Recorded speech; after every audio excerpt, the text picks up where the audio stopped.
Hi, everybody. This is Ken Wilson. Once upon a time, I broadcast blues hockey. I always listen to Let's Go Blues Radio. It's everything you'll want as a blues fan. Oh, baby. Are you a first responder, a veteran, a doctor, a nurse, a teacher, or a Let's Go Blues Radio listener? Of course you are. If you're in the market to buy or sell a home, call real estate superstar Mike Burgoyne today at 314-753-4060 or email him at mike@strikewithmike.com to earn special rates today. Cut out the coffee, cut out those energy drinks that make you crash, and put yourself in a position to succeed with an energy boost from RockinThatIDLife.com. You'll be energized, focused, and you'll even experience an elevated mood for up to 6 hours. Check out RockinThatIDLife.com to learn more. Get ready to hear some noise tonight. You're just seconds away from Let's Go Blues Radio. The Blues score! Oh, baby! The Blues score! McKinnon shoots and scores! Portnoy ahead to Hall. He's got a breakaway. Maybe he scores! Oh, baby, do you believe it? Scores in a drive. He scores! Baby, Chris Pronger! Wow, what great goaltending! The Twister! Jacob hits the hit. Sellout crowd. Oh, baby! Let's show this prehistoric bitch how we do things downtown. Welcome to episode 26 of season 14. This is episode number 507 all-time of the often imitated, never duplicated, The Lord Loves a Working Man. Don't trust Whitey. See a doctor and get rid of it. We're the original St. Louis Blues hockey podcast. Let's Go Blues Radio. Name the movie, Kurt. I don't know. Get Shorty. No, that is The Jerk. Oh, God. It's been so long. I love Yep, The Jerk. That's a great movie. Check out the Let's Go Blues Minute wherever you get podcasts. It provides you with a daily look into the St. Louis Blues in a quick hit fashion. Smash that subscribe button wherever you get podcasts. It's Wednesday, March 26th, and we're streaming live to the masses. Make sure to follow us on socials at LGB Radio and like, follow, and subscribe to us on YouTube and Facebook. I'm your host, Jeff Ponder. I'm joined by Kurt Price. Bill Day is facing allegations for including a reporter on the Let's Go Blues Radio text thread. That's a no-no. Don't ever Nope, do that. Can't do it. Can't do it. No, never. Yep. The agenda for tonight includes the Blues going on an absolute tear, Dylan Holloway getting league-wide recognition, Jimmy Snuggerud's quest for an NCAA title, and more on this powerfully dynamic episode of Let's Go Blues Radio.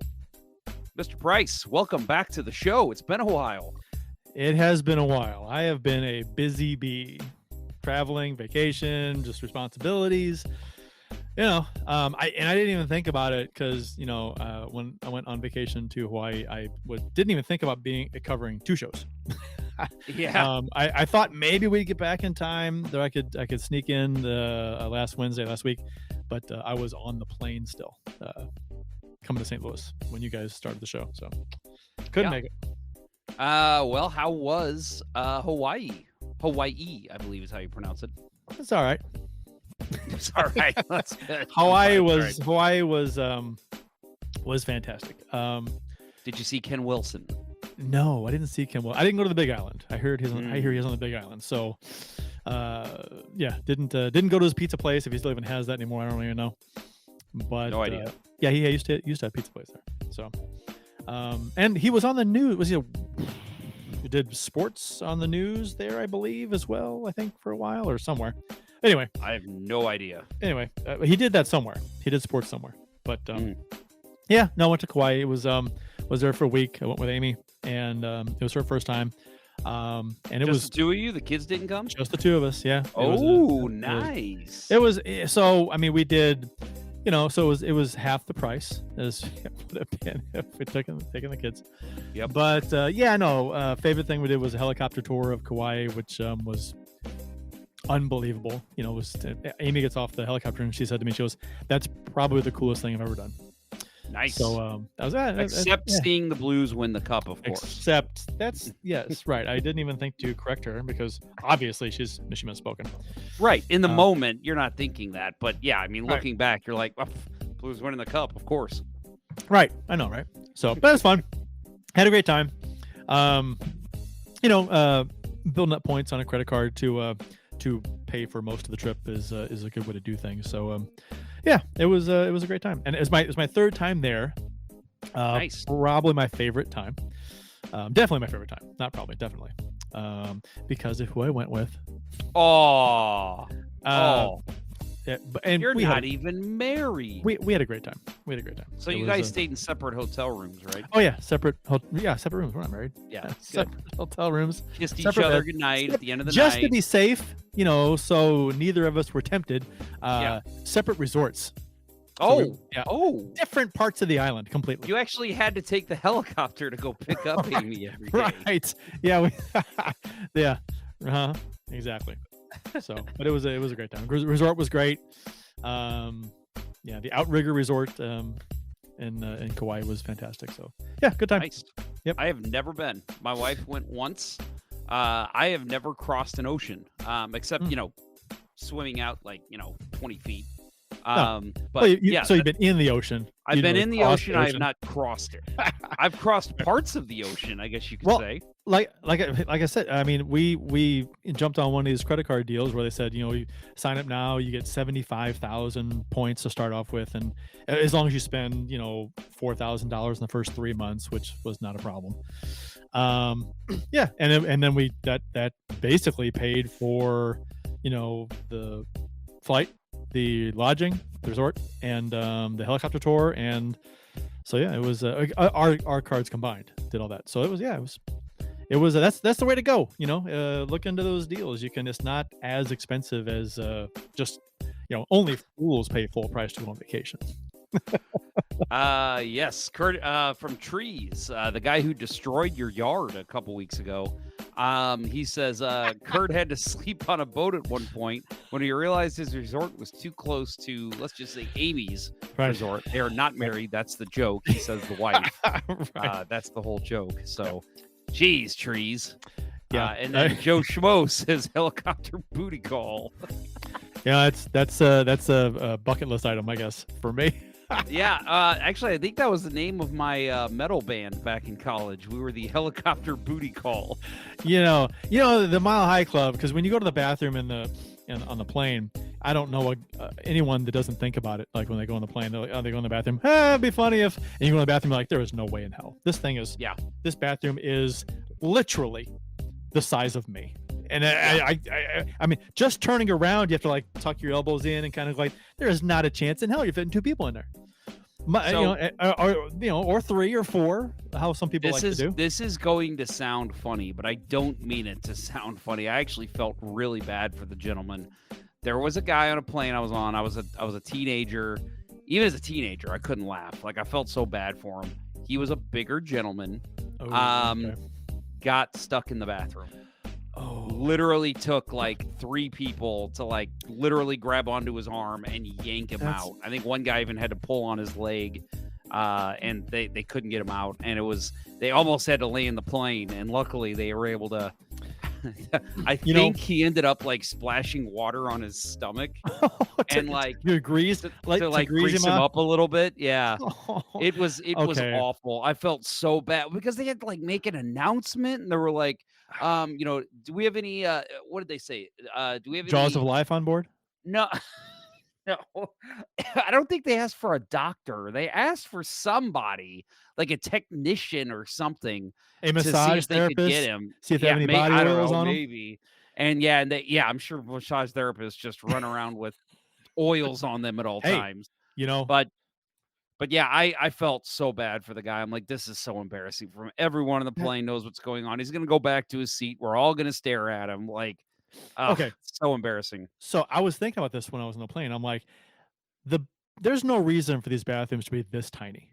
I mean, they are freakishly small, and it's like it's a big plane, 737 coming out of the sky, but so you could make that thing a foot wider each way, or whatever, a couple feet wider. It's not.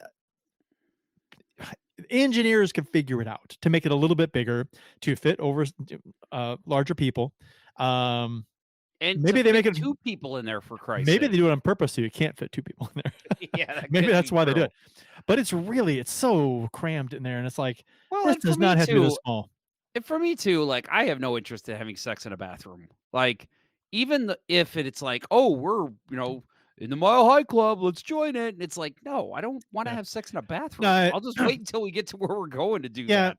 once you're in there, it's like, it is not there's nothing romantic about No, it's not like they got, a like Kenny G playing or anything either. No, it's just like, it's almost like, you wanna do it because, oh, okay. I mean, just to do it and say you did it, there's nothing desirable about it, so. Joe Schmo says multi-solo Mile High Club here. Yeah, again, that was my high school band, Solo Mile High Club. Yeah, that was The we had a the, lot of aerial type references Same with our band names. Joe Schmo, same person or different? If you're multiple. Oh, well, I You know? think he's saying No, I thought he he's said saying he was I thought he had said he's done it multiple times. he's done it multiple times as a solo member. Oh, solo, okay, that totally Nobody else was in it with him. right over my head. Yeah. Okay, alright. Does that count?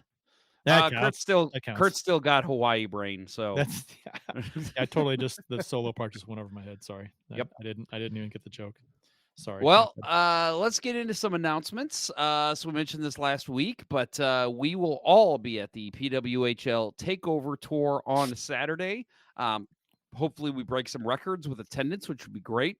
I know Kurt and Bill are going to be sitting down in the seats. I am going to be the douchebag who's up in the press box in his nice attire. And but I will be there. So if any of you are going to be there, please let me know. I'd love to have some kind of meetup. I'm going to obviously be meeting up with Kurt and Bill at some point. And yeah, it'd be great to see some of you. So that will be a fun day. The Blues, so they start at 1, and then the Blues play, I believe, at 3:30. So that's pretty tight. I mean, obviously they're not in St. Louis; they're in Colorado. Yep. But yeah, that's going to be pretty tight for those of you who want to catch both games. So let's hope for no overtime in the PWHL takeover. That'd be rough. That'd be rough. Yep. So anyway, if you're there, please let us know. We'd love to have some kind of meetup. Also, I moved it. Where did I move it? I think I told you before. Here it is. I've been working on my basement, so I've been having to move stuff around. If you have not seen this is our wonderful new white jersey. And for those of you on the podcast, tune in to around 13 minutes, and you can see this beautiful jersey. It is it's a beaut. That's the key word there. It's a beaut, Clark. It's a beaut. It is. We will be so we're taking orders for it right now. We are closing up those orders this week. So by this time next week, we'll have already submitted our first order. So if you are interested, please reach out to us and so we can get you included on the first shipment of these jerseys. It is, what did I say? $45? Yeah, $45 for the one white jersey. If you'd like to order also the blue jersey, we are knocking off $5 off that one. So if you order them both together, it'd be $85. And yeah, so just let us know. Again, reach out to us either on social media, radio@letsgoblues.com, and let us know if you're interested. Venmo me at jponder94 for the the 45 or the 85, whatever you're deciding to do. Make sure you include your name, your number, and size, jersey size as well. Typical jersey sizes like small, medium, large, extra large, 2XL, 3XL. So reach out to us and we will get that all squared away with you. After we receive payment, we will reach out and get your shipping information as well. So again, that is in the next week. We will be closing that up. So please reach out soon. Everyone gets paid Friday, right? Not everyone. A lot of people get paid Friday. Pay us on Friday. That way you can get your jersey ordered in this first shipment. Baked Beaver says there are flights with full suites and showers. Most of our flights are like Greyhound buses in the sky versus luxury. Okay. I mean, you're flying first class. I've never seen that. I've never flown. I've never been on a plane that has a first class. Actually, I take that back. I had one flight when I flew into Ottawa. It was Yeah. Air Canada. When I flew to Europe, they had a first class. That was a big plane. That was with the five or six seats in the middle, and then 3 on each side of those. Yep. So that was Yeah, like you see in the movies. pretty much. Yep. This was back in 2000, so there was a big screen to play movies for everyone. Nice. But it was just. But now there's the big planes have the screens in each seat, so you can choose your own movie. But this was for everyone. I forgot what movie played. I went to Europe. Biodome with Pauly Shore. You're probably not far off, actually. All right, let's get into our official beers of episode number 507. You can follow each of us on the Untapped app. I have been using it again, so hopefully that continues. Yes. I am at jponder94, Kurt's at seat price 12, and Bill is at Billy Blue Note 33. And Ken Morris, I'm glad you're here. I was waiting for this reveal to make sure you were here. He says, Jeff's been to Canada. Wow. Yeah, surprising. I'm also wearing my Canadian jersey that I finally got from the Four Nations face-off. So you can see it's beautiful, Clark. It's a beaut. I'll spin around so you can see the name. Yeah. It says Bennington for the podcast people. Yes. And I will say, I actually do think this is already my favorite jersey. I did not notice this, and I don't know if you can see it on camera. Those sleeves are long. Oh my God. Well, I'm bending my arm in too. You probably can't see that, man. Can you see that? Podcast people can't see anything. No, they're just audio. You, Kurt. All I see is your hand where your elbow should be. There's stitching right here. Yeah. It's maple leaves. Oh, okay. Like I didn't even know that was on there. So that's how you know it's not from Temu. Right. Yeah. Yeah, it's really cool. I saw that. I'm like, what great level of detail. So, yes, and it's got the whole Four Nations. Whoop, wrong side. The whole Four Nations patch here. Excellent jersey. Love it. For those of you who are on the fence on getting one, get it. It's awesome. I know Bill is very jealous of this. Oh, Bill can just buy one. Yes. And be jealous no more. I'm not following. Keith Price says, shouldn't that be number 51? 51. He didn't wear 51, did he? He's probably making a joke, but I'm just not getting it. He didn't wear 51 in the. No, he wore 50. Yeah, but I think so. I think he did. Now I gotta look. Now you got me nervous. Oh, if he did, what if he did? Oh God. No, he didn't.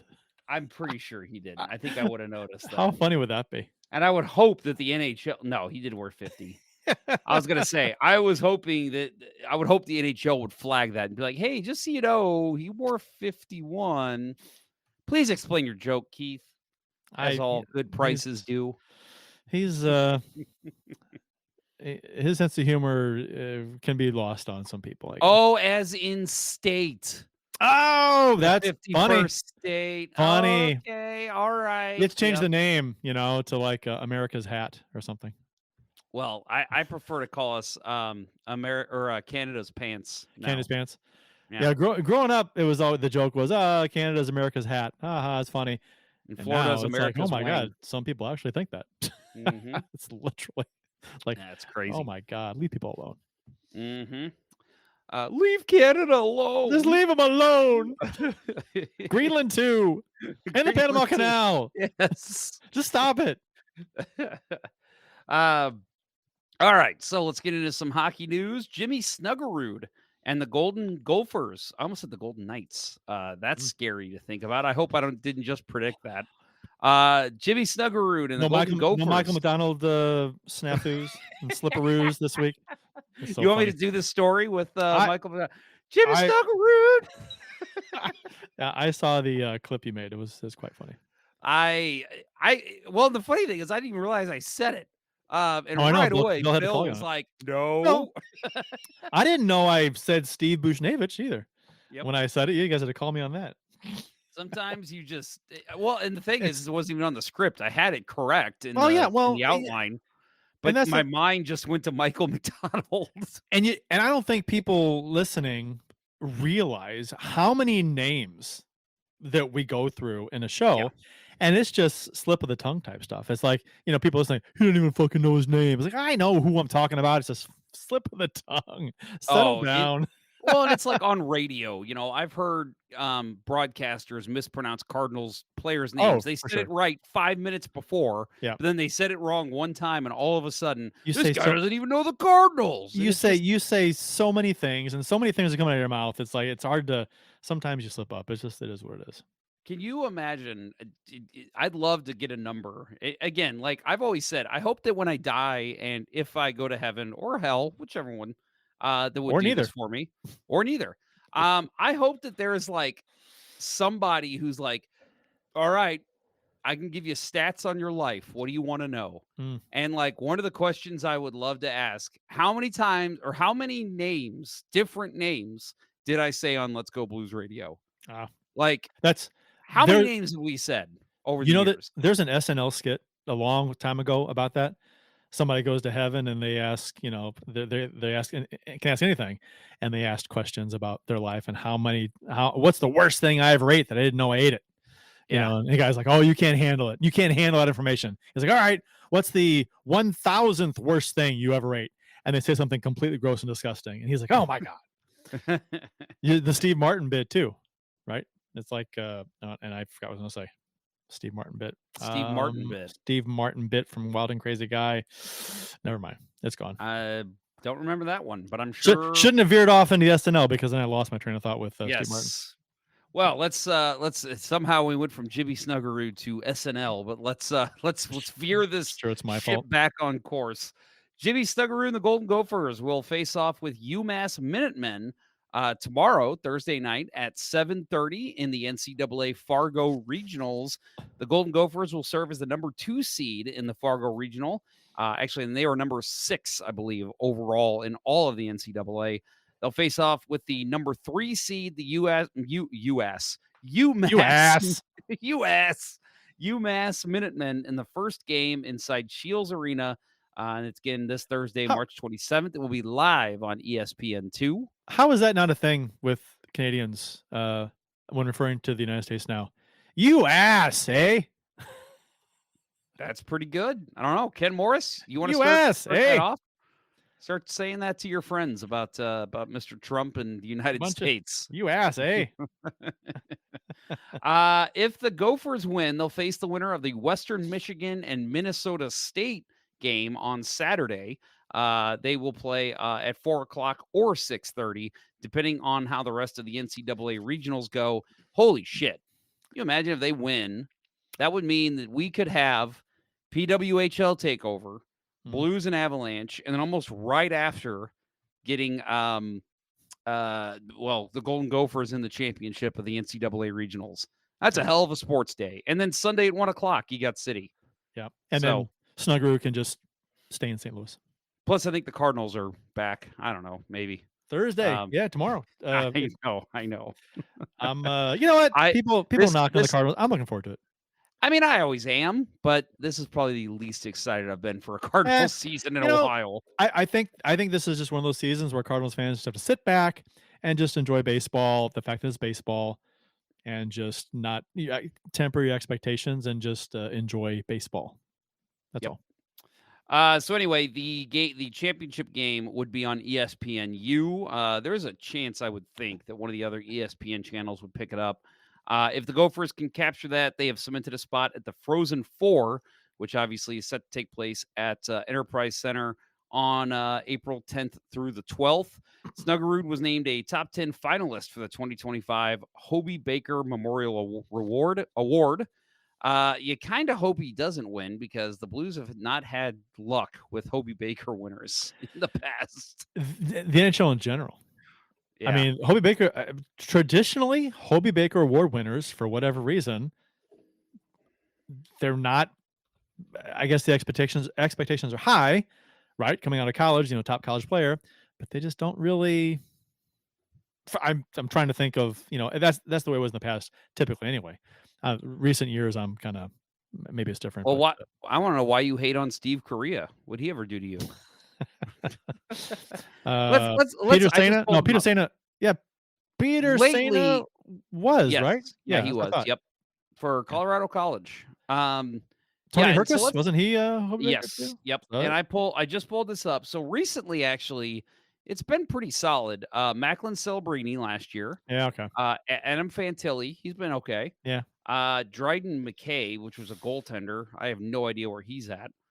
Cole Caulfield, Scott Perunovich, Cale Makar. That's a pretty damn good one. Yeah, overrated. I did not even realize former Blue Adam Gaudette was a Hobie Baker winner, apparently. Will Butcher, Jimmy Vesey, Jack Eichel, Johnny Gaudreau, Drew LeBlanc, Jack Connolly. Yeah, there's names in there. Some good names in there, but some real good names in there. I think maybe Jordan Leopold. I think my brain is still back in the 80s and 90s when that was a thing. No, I mean there's a huge stretch here where there was really nothing. Before Gaudreau, you had Drew LeBlanc, Jack Connolly, Andy Meal, Blake Jeffreyon, Matt Gilroy, Kevin Porter, Ryan Duncan, Matt Carl, Marty Sertich. Like, yeah, there is a huge stretch there where where are all you people? Yeah. You were so good in college. What happened? Yeah. And then you're right, in the 90s. Woo. Yeah. I'm sorry, Steve Correa is not a winner. Paul Correa was the winner on that family. He did pretty good for himself. Scott Pellerin. Wow, I didn't know he won either. I knew that. I did know that. Yeah. But I mean, he was a really good role player. Oh, he was nice role player. I liked him. He was a good locker room guy. Not a star by any means, but he was a good depth player. Yep. Well, anyway, so yes, this season, Snuggerud earned all Big Ten Conference first team honors for the second straight season, following second team accolades as a freshman. He currently leads Minnesota's offense with 49 points, ranking second in the Big Ten and fifth nationally, and is just one shy of his career high total of 50. So good season for Jimmy Snuggerud. Hopefully that will continue tomorrow night. I just realized we started Beers of the Week, but we never talked about our beers. All right, well, let's get the beers of the week. I mean, we don't have to. We can skip it. No, I got it. We'll start, or I'll start. I've got Schlafly Pale Ale tonight, which is just one of my favorite beers. Again, I think last week I said that this was the beer I drank all through the 2019 playoffs. So I'm debating whether I need to change it up, because I'm going to do it. I need to do it now. So we'll see. I mean, there are some annoying comparisons coming from some people when referring to this Blues team, comparing them to the 2019 team now. And I'm really annoyed by that. Don't do that. You sound silly. But my beer is my favorite girlfriend left this beer at my house, so I am drinking the McUltra. Oh, Tracy? Tracy? Yes, right. Oh, shit. Is Amy listening? Amy with a Y. Well, all right. You didn't have any extra thoughts on Snuggerud, did you? Nope. Other than after the Frozen Four, it was discussed before that they would like probably to just have him stay in St. Louis. So yep. Yeah, that's apparently that's something Armstrong's already told him is when you're here for the Frozen Four, pack a big bag as you're staying. So yeah. So that'll be sign him first. That's the big thing. And it's interesting now with how the Blues have positioned themselves. And he will be, if they keep winning, they're going to be in the playoffs, and it'll be interesting to see how he is used. You have to wonder too if and we'll get to talking about Dalibor Dvorsky being up with the team. You have to wonder if part of the reason they brought him up now was because it was like, look, Jimmy, we're giving our young phenoms a chance. Well, he played one game and sat the second, so yeah. But right, but I mean, still, he did draw into the lineup, and sure. He made a nice play too. Yeah, got power play time. He, I think he played over 10 minutes, so pretty solid for a debut. Yeah.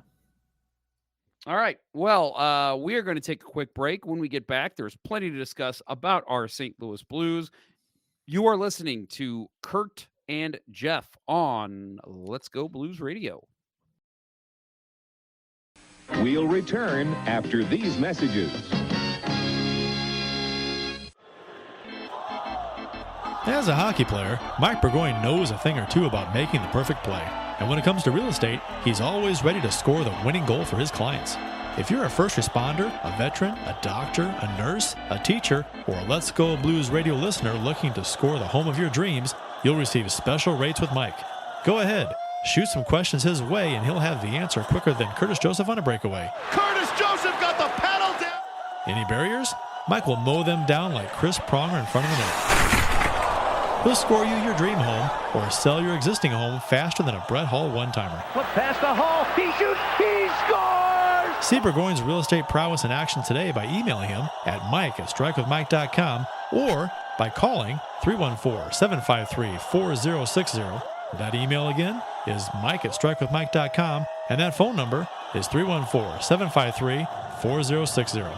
Getting Mike Burgoyne on your team will be the boost your power play needs. Hey guys, it's Jeff. You know, the fun, energetic host of Let's Go Blues Radio. I know I give off a natural energy and cheerful glow, but as I've gotten older, I've realized I need a kick in the pants to get going. I've tried it all, from forcing myself to drink coffee to picking up an energy drink every morning, but none of it provided true, sustainable energy without crash. Luckily, my friend Dustin at RockinThatIDLife.com told me about their product, Energy, which provides exactly what I need. The first thing I do every morning is fill up my shaker bottle with water and a small energy packet, and within minutes of drinking it, my day truly begins. I feel motivated to get going on my work and feel the mental focus take effect as I dive into what I'm doing. I don't crash, and I feel like $1,000,000 throughout the day. Reach out to Dustin today to experience how much better your professional life can be. Email him at rockinThatIDLife@gmail.com and get $10 off your first order. That's rockinThatIDLife.com, and that email again is rockinThatIDLife@gmail.com. Don't let a lack of energy keep you from being who you want to be. And now, back to Let's Go Blues Radio, the longest running St. Louis Blues podcast with Price, Ponder, and Day. Okay. Hey. You watching porn over there? Yeah. Bow, bow, wow. Yep. You know, that's not good for the copy machine. There I am. There I am. No, damn it. There I am. Damn it, I messed up the line. It's that's not good for the paper tray. Yeah, right. There I am. There I am. Okay, quick. Phoebe, when her sister is making porn. Yes. That's one of my favorite scenes when they're watching the porno. What and am she I walks doing? in, she says, "Hey guys, oh my God, what am I doing?" Yeah, that's good stuff. And then when Joey finds out it's not Phoebe, and he can, I can watch that. Yeah. Rewind it. Phoebe Buffet in Buffet, the Vampire Lair. All right. Dylan Holloway. Here's an easy transition. Dylan Holloway named the NHL third star of the week. Smooth. He shared the league lead with 7 points, including 6 assists in 4 games last week. Minnesota Wild goaltender Philip Gustafsson and Vegas Golden Knights forward Jack Eichel were named first and second star, respectively. Holloway began the week with his first career 3-assist night as the Blues beat the division rival Nashville Predators 4-1. On Thursday, Holloway logged 2 points, including an assist on Philip Broberg's game-winning overtime goal against the Canucks. He capped the week off with an assist in back-to-back wins over the Blackhawks and Predators over the weekend, extending his current point streak. I am Lex Disick, apparently. Streaks, points.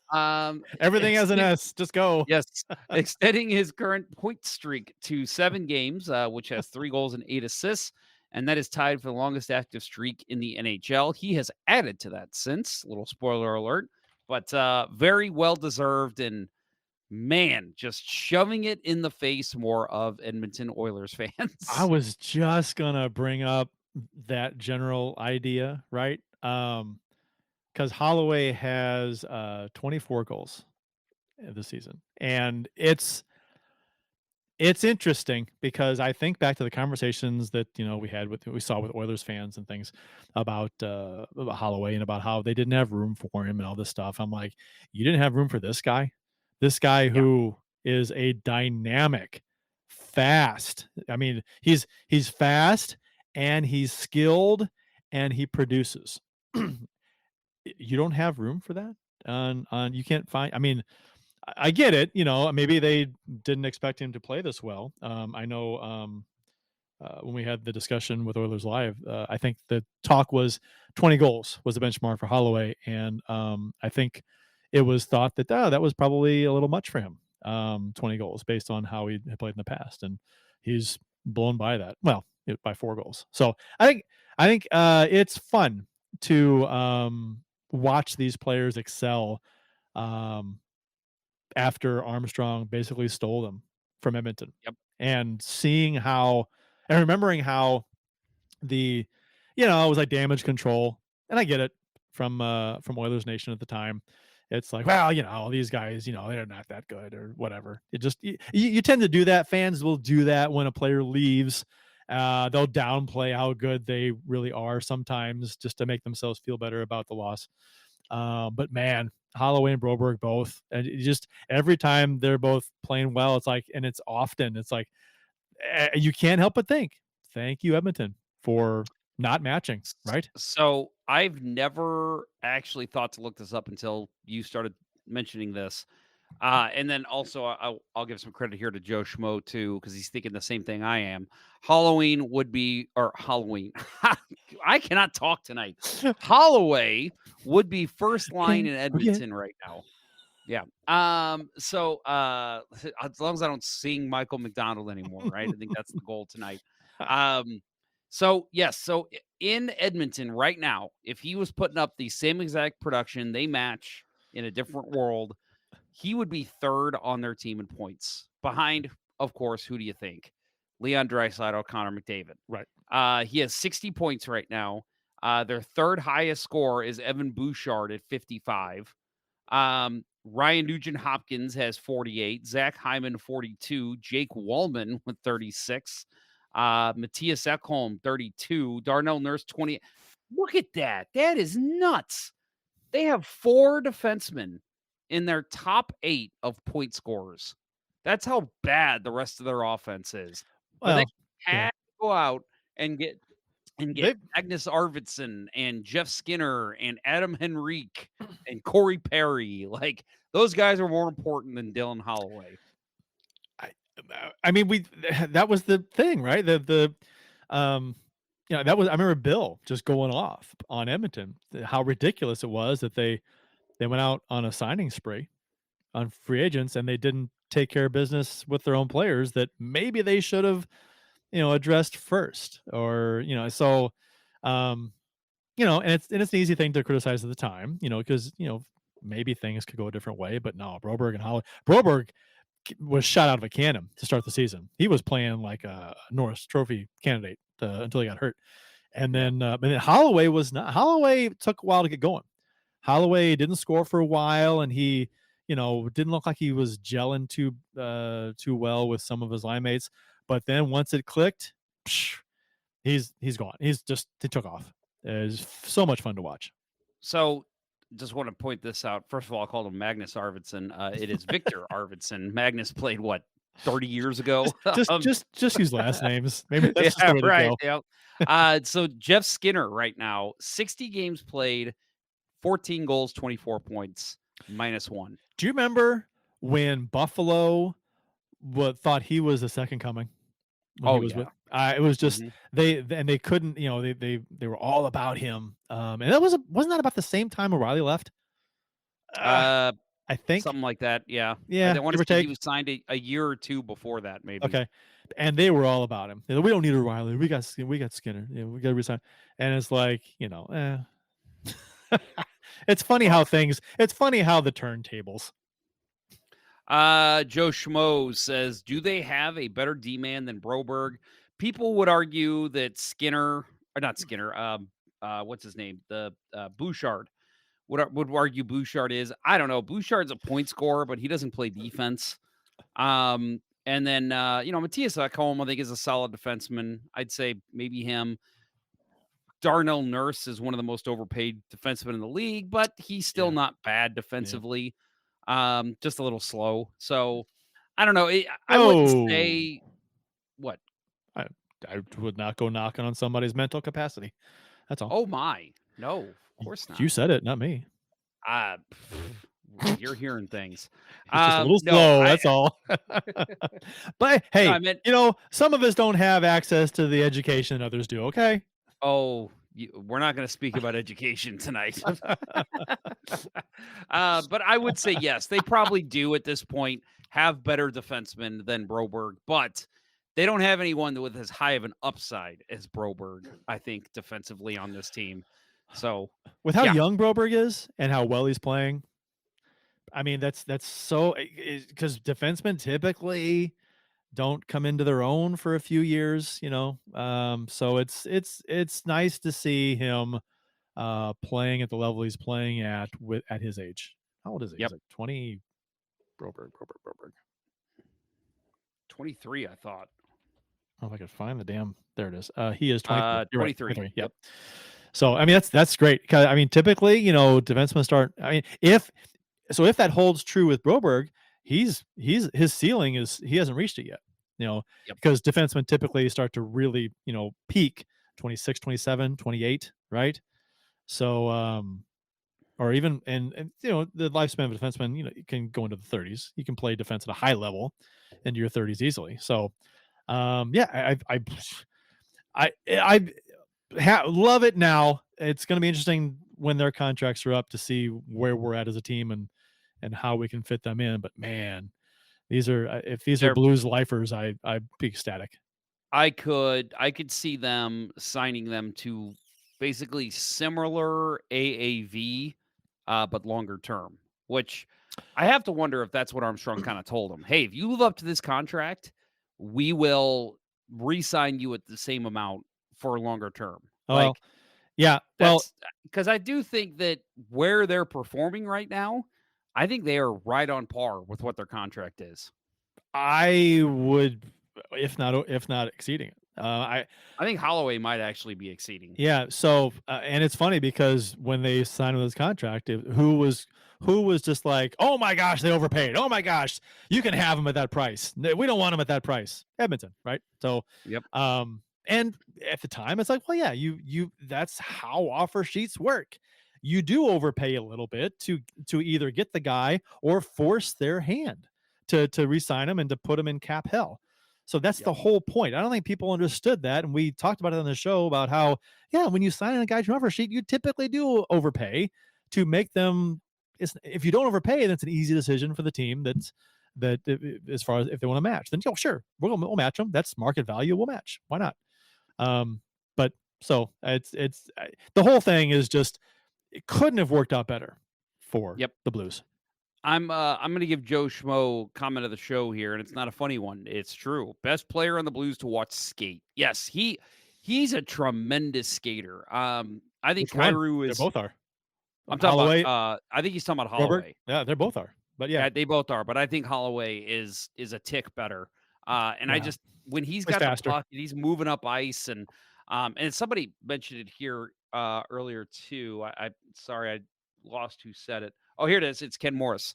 Holloway seems to have some good strength as well. He can win battles along the boards and gives a good body check as well. Yeah, that's the other thing is like he's not afraid to go into the corners and battle. I mean, how many players have we seen with Holloway's upside of skill who shy away from the physical contact? He does not. He will go in and hit Michael McCarron if he has to. I said his name right that time. He'll hit anyone. And I like that. And he stands up for his teammates. There was a game, I think probably about a month or two ago where I want to say it was Shen got a pretty questionable hit, and Holloway stepped in right away and went after the guy. And I just so much about, and Broberg is obviously, like you said, an excellent addition to this team as well. Mm-hmm. But seeing the way that Holloway has contributed to the offense, unbelievable. I did not expect this from him, especially in year one.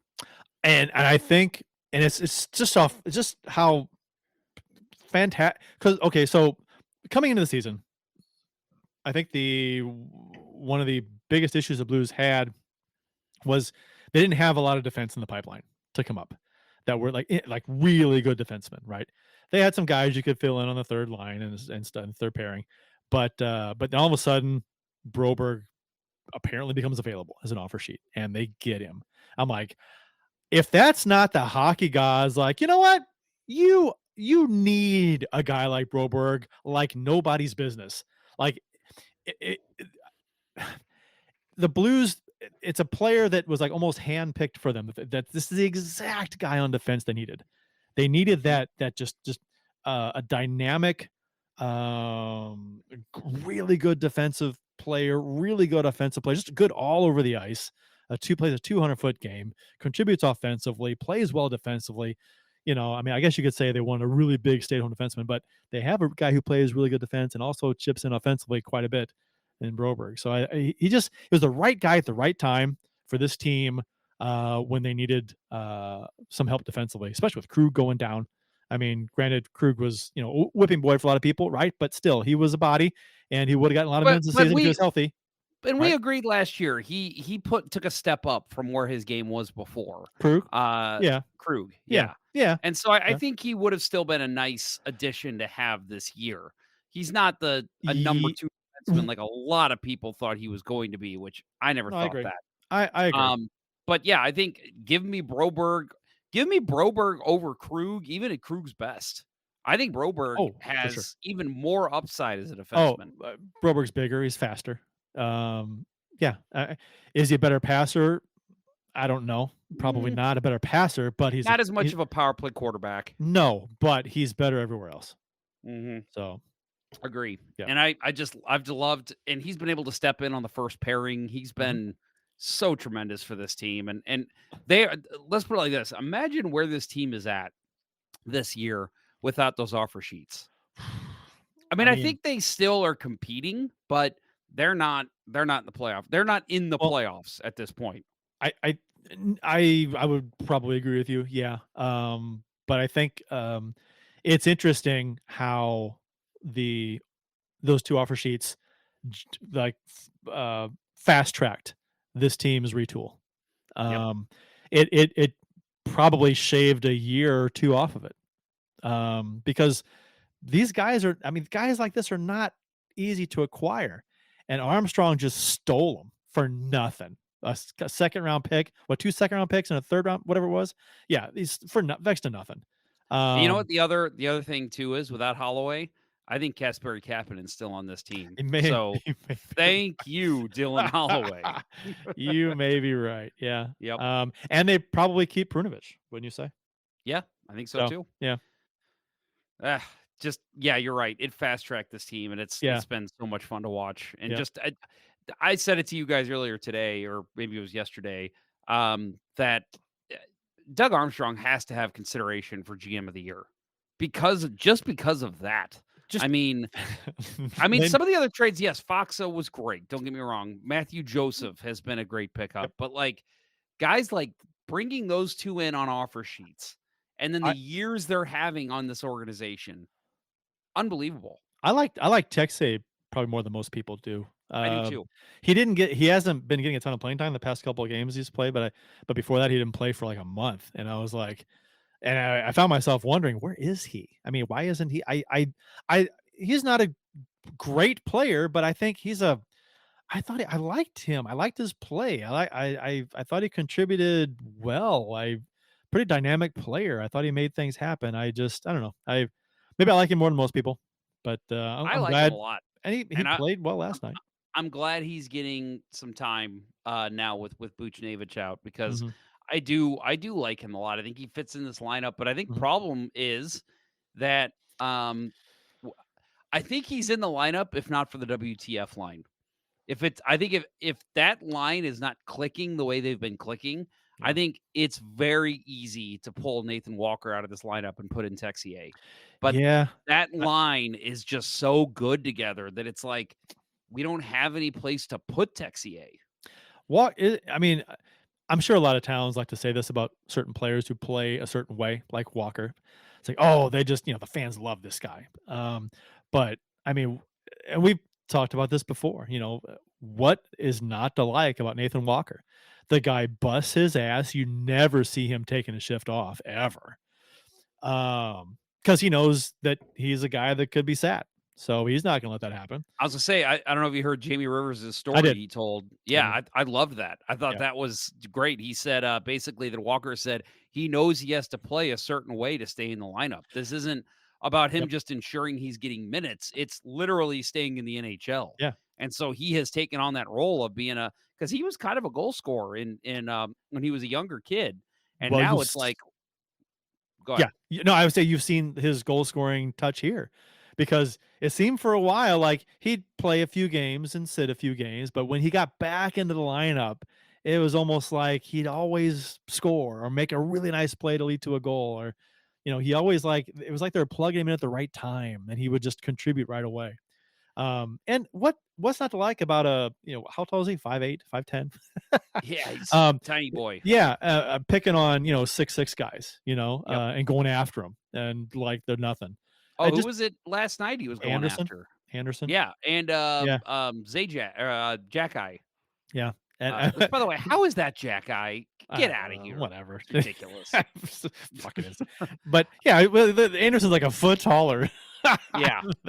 than Walker, Yeah. and Walker's like cross checking with him and everything, and I'm like, all right, man, more power to you. I mean, just balls of steel, I guess. Not afraid of anyone. So a lot of great comments in the chat going right now. Keep it coming, guys. Boys, the future is bright. I consider this the best outcome for a retool, a team who wasn't expected to succeed, potentially going to make the playoffs. That's quite the turnaround, and that's from 31 Teeth, which I don't know if we've heard from you before. So that's a new live listener. And then Baked Beaver says Army played chess while others playing checkers. We've got Evan Sandell saying Texier looks like a great bumper for a top line pair. I'm glad he's here. And then he also says we're just too deep. Haha. Yeah, and that's the thing is obviously this is not the most offensively gifted team we've ever seen. I mean, they've been great lately, don't get me wrong, but it really is just that these guys are gelling so well together. Again, I think Texier comes in over a Matthew Joseph, but he's been so good in that third pairing or that third line. I just don't think you can take anybody out right now. Texier is just the odd man out, and it's unfortunate for him. No, it's this team. It's night and day with this team, and how they were, middling along, the middle part of the season, and it's crazy because you'll watch this team, especially to start games. It seems like they start games like they're shot out of a cannon. And I think I've used that for the third time this show already, that term. Yes. But they can come out of the gates, and they are like, oh my God, these are the 80s Oilers, as far as they're passing the puck around. It was just amazing. And other teams adjust, and that kind of fades a little bit, and teams kind of settle into their game. But man, the Blues can jump on a team if they're not ready. The Blues are all over them as far as moving the puck around. They look like a juggernaut, a wagon, you might say. Yes, with as far as puck management. Well, and I mean, we'll talk about the Montreal game here, but Montreal has been pretty much just as hot as the Blues coming out of the Four Nations face-off break, and the Blues they pulverized them last night. They shot them out of a cannon. Yeah, I was thinking about that because this game, I guess a couple weeks ago, you're thinking, okay, you're looking ahead of the schedule. Okay, Montreal, that's a game that if the Blues play well, they should be able to win. But then all of a sudden, Montreal is like on almost the same kind of tier the Blues are. And I'm like, well, shit, But then the Blues just rolled over them. I don't know if you have the deserve to win-o-meter from Money Puck, but I ran it a couple times today, and each time it was at about 67 to 74%. I got for 68 the Blues winning every time. Montreal, yeah, the 68.4 to 31.6 is when I just ran it. So, yep, yeah, they handily won this game. It was, the score was 6-1. So the scoreboard was accurately reflected how the game was on the ice. Yep, agree. Well, let's get into some of these games this week. First, we'll talk about the first game that we previewed last week, Bill and I. The Blues, they won what I consider, and I think, Kurt, you will agree, to this point, the biggest game of the year, 4-3 in overtime over the Vancouver Canucks. That put the Blues at 11-2-2 in their past 15 games. Philip Broberg had the big overtime goal at 3:42. But yeah, you were at the game, Mm-hmm. so and as was Bill. Yeah. And I wanted to ask you, I don't know how many games have you been to any games this year before That that? was my first game. Wow. Yeah. Okay. So I've been to a few, and the atmosphere has been great. Don't get me Yep. wrong, but just and I don't. ESPN's broadcast kind of drives me crazy sometimes. I feel like they dull the crowd noise more than other people. Yeah. Like FanDuel does a good job of letting you hear the crowd noise. The Canadian broadcasts are insanely good at it. But I feel like ESPN, like, and you can literally hear if you go back and watch the Broberg goal on the ESPN feed, like you hear the crowd erupt, and then all of a sudden it's like, oh, it's way down, and that way you can hear the announcers. Well, And you it's gotta like, let John no, Bushgrass say his thing. You gotta hear John. dude. What did he say? He said, uh, winner, winner, chicken parm dinner. That's what he said. Ooh, And I'm just like, Yeah. you had to dull the crowd noise for that. Come on. But anyway, How about the good old days when the broadcasters wouldn't say anything and just listen to the crowd? That's I'm with you. less is more with broadcasting a lot of times, especially on TV because you can see it. So don't Well, talk over stuff you don't have to. so your thoughts on how the crowd was and the atmosphere in the building? Crowd was great. I mean, it's funny because the tickets kind of fell into my lap because I went to talk to a group of students from North Clay High School about broadcasting, podcasting, and stuff. So we kind of met at Who's their Fitz's, mascot? the Cardinals. The Cardinals. Yeah. Go Cardinals. Yeah. Yeah, that's an eastern portion of Illinois, but they made the trip over. And so we went at Fitz's Root Beer and had lunch, and then we went over to the game. Got there early, right when the gates opened, pretty much, and went in there and kind of hung out top shelf at the counter there. And is it still called top shelf? Maybe not. I mean, it might be rebranded something else, but the counter area on the end. And so we hung out there, about 12, 14 broadcasting students. And so we talked, answered some of the questions, and talked about a half an hour to them, just telling them about what we do and how we do it. And so it was a good time. Would have been fun to have you there. You couldn't make it. Yeah, it was unfortunate. I originally said I could go.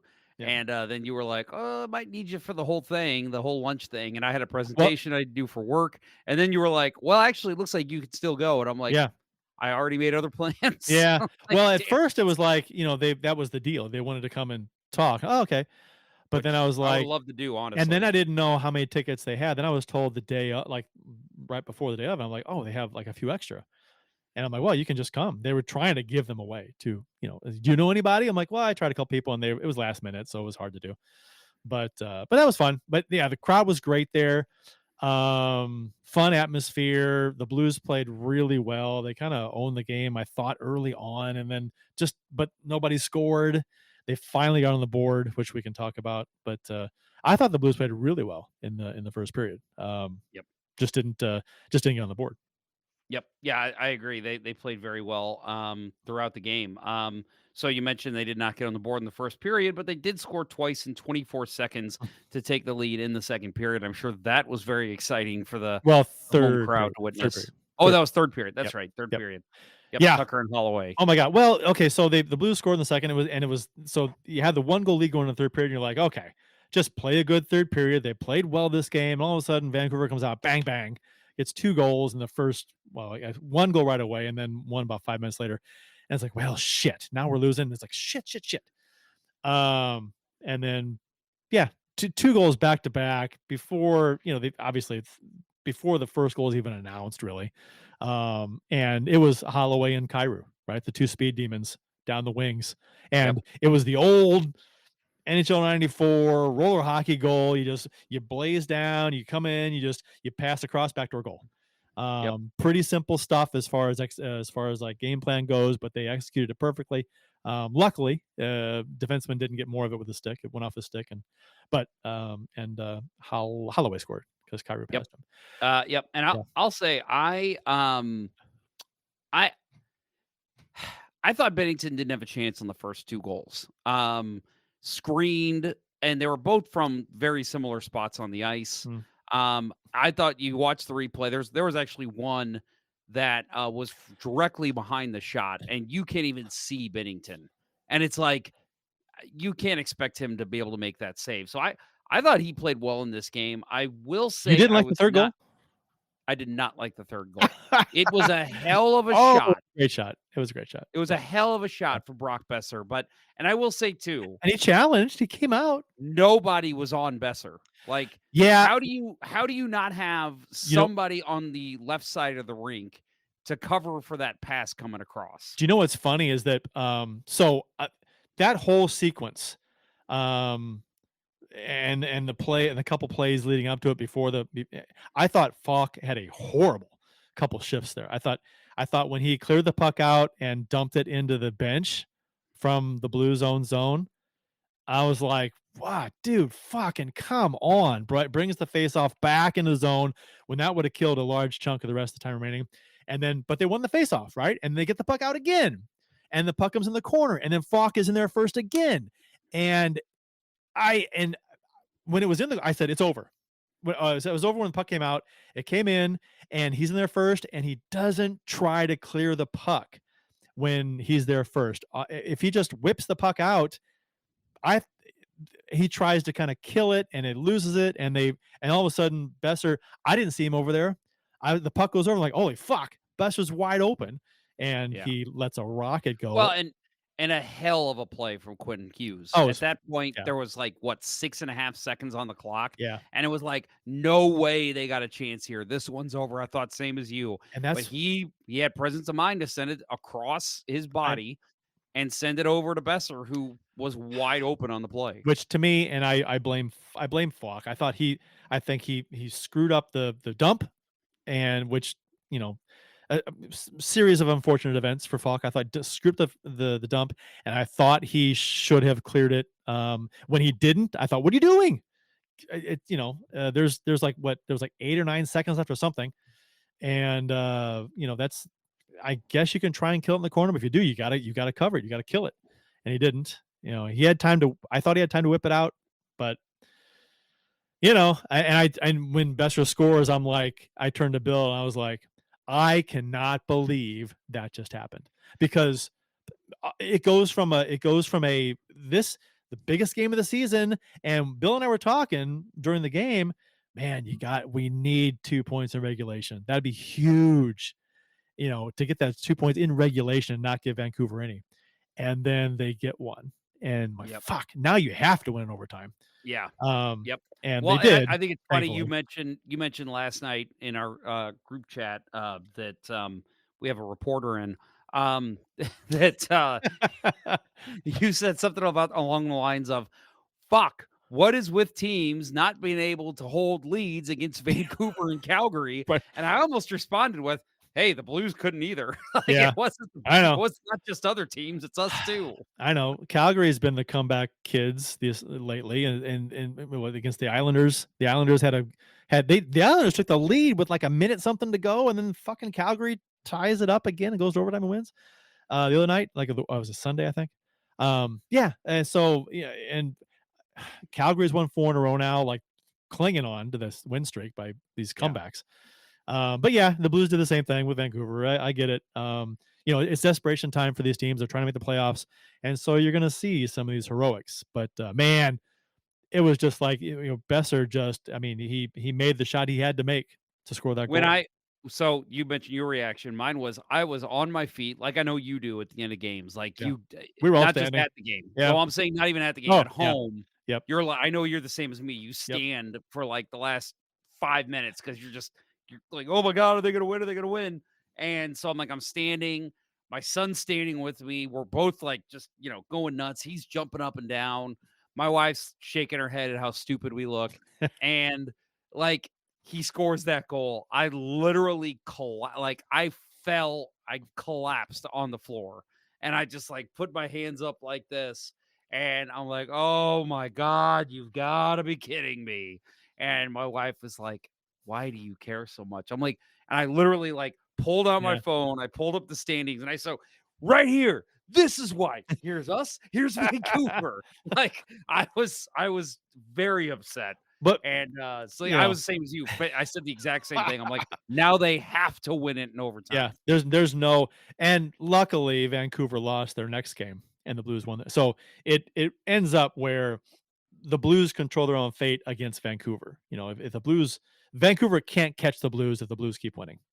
So even if they win their games in hand, which is like what they have one now or something like that Yep. on the Blues. But still, yeah. Ken Morris, Jeff has a fly in his drink. Yeah, I don't know if you guys can see that on camera. Is that what you were doing? Yeah, I noticed something in my drink, and I know what it was. It was a little piece of plastic that was in my drink, and it's because I had this sitting on the counter, and I left it out, and a piece of my crown molding came off about an hour ago. So yeah, it was a piece of my crown molding. So so I've been drinking crown molding all night. So well, you could drinking a Crown Royal.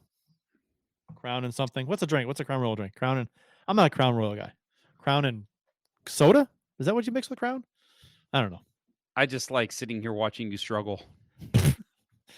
Crown and Coke, I believe, is a Crown drink. And Coke. Yeah, Crown and Coke. Okay. And then yes, Trees, you're on fire tonight, Trees. The dad pose, standing several feet from the TV, staring at the TV with your hands either behind your head or in your pockets. Mine's on my hips. I go on my hips. I will intense moments like on the power play or in the penalty kill, or I will be standing with my hands on my knees, just kind of slouched over and just like staring. Amy's got picture and video of me doing this stuff. She'll be on the couch like laughing and just and and she'll show it to me later. I'm like, you're insane. Yep, and then like when there's a good play, like if Falk would have cleared on that play, you know, I start clapping like I'm into it. I am so into the game, and same thing. I know Jessica's just sitting there on the couch, just shaking her head or trying her best not to pay attention to me. I'm always talking to the TV, saying, I'm pointing this way, pointing that way, like I'm on the bench, just directing the teams, like, open, pass, cover that guy, watch out, back door. I'm a mess.